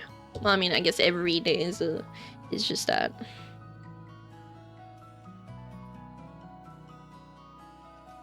Yeah, the glasses fit so well. Spooked by my own voice. I heard myself speak. I was like, what? Um, like, I made like a alternate outfit for like reading and stuff. Barely any comment concerning the viewer count. The shorts seems to be a lot of lurkers. That's how shorts are usually. Like you get a way more view than you get likes, and comments you get even less.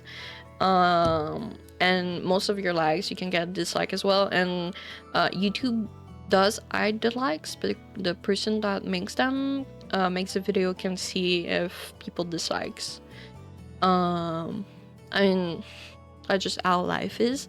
Though I do like that it's not like shoved in your face. Like I had to go fish for it. Like I was on tab and then I was like, oh, what's that? And then I look, and it tells me exactly how many dislikes to likes I have. And I was like, oh, interesting. I'm not someone that gets affected negatively, but sometimes seeing bad uh bad stuff on something you worked hard on can be pretty discouraging. So I think that's pretty good. I think once I'm back to I'll like I get better stuff for streaming. I'm probably gonna like, especially if I get a better computer, I think I'm probably gonna dual stream, because I was seeing yesterday that on YouTube you can get discovered way more than like on Twitch in terms of live streams. So dual streaming should be like pretty good, especially because I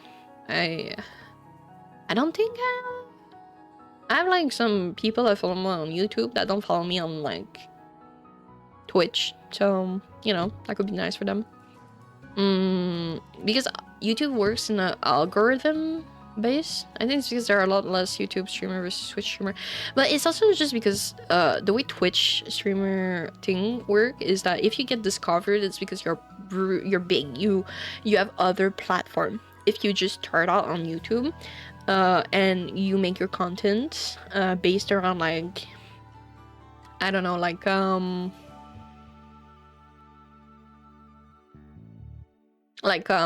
a VTuber, so like people that watch VTubers are gonna eventually see you. On Twitch, it goes by category. So if I go like on a personal category, you're gonna like see a lot of ERL streamers, a lot of no face cam streamers, some VTubers. So yeah, I personally will prioritize like chatters, yes. I will prioritize VTubers whenever I go raid, because you know, you try to be supportive of others. Like yesterday we raided someone that was very nice. She had a lot of fun energy, which is unfortunate because I raided her when she was a right back, but on my thing you couldn't really see that she was a right back.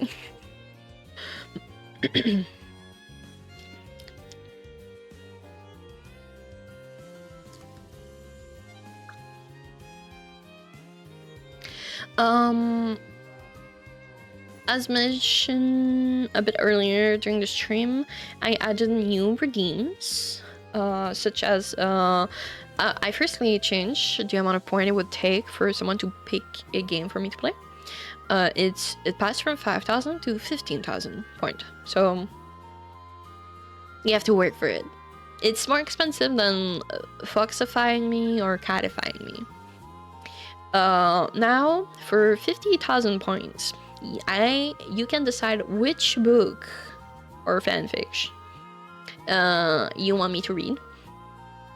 And for 100,000, I will write you a fanfiction of anything you want, like bad, good, everything.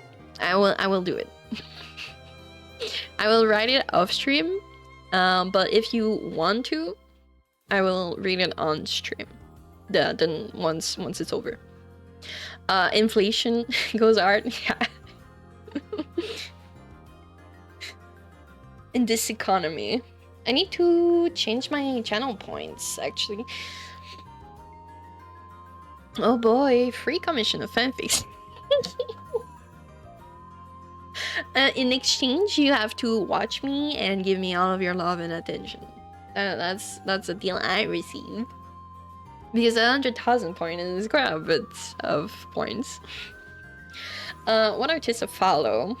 I think for like 1,000,000 points or something, you can essentially get like a model for them for free.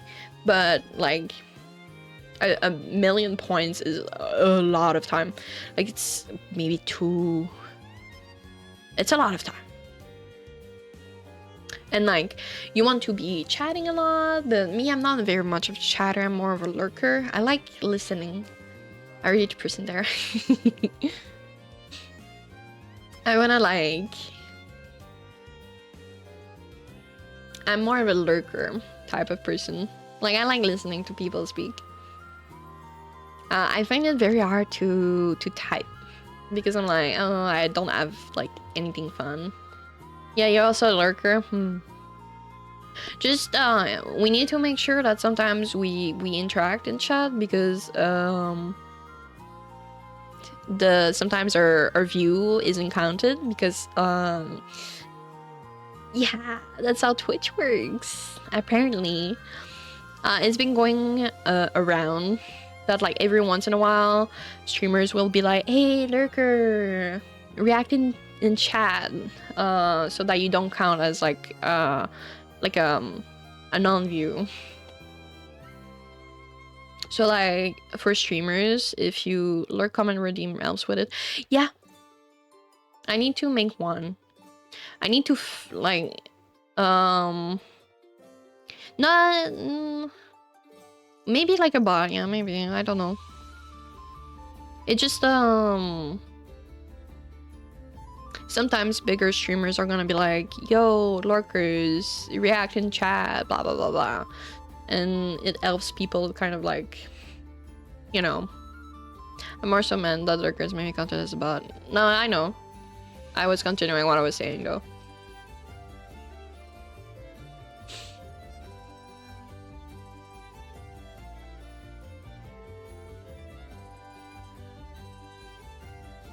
No worries.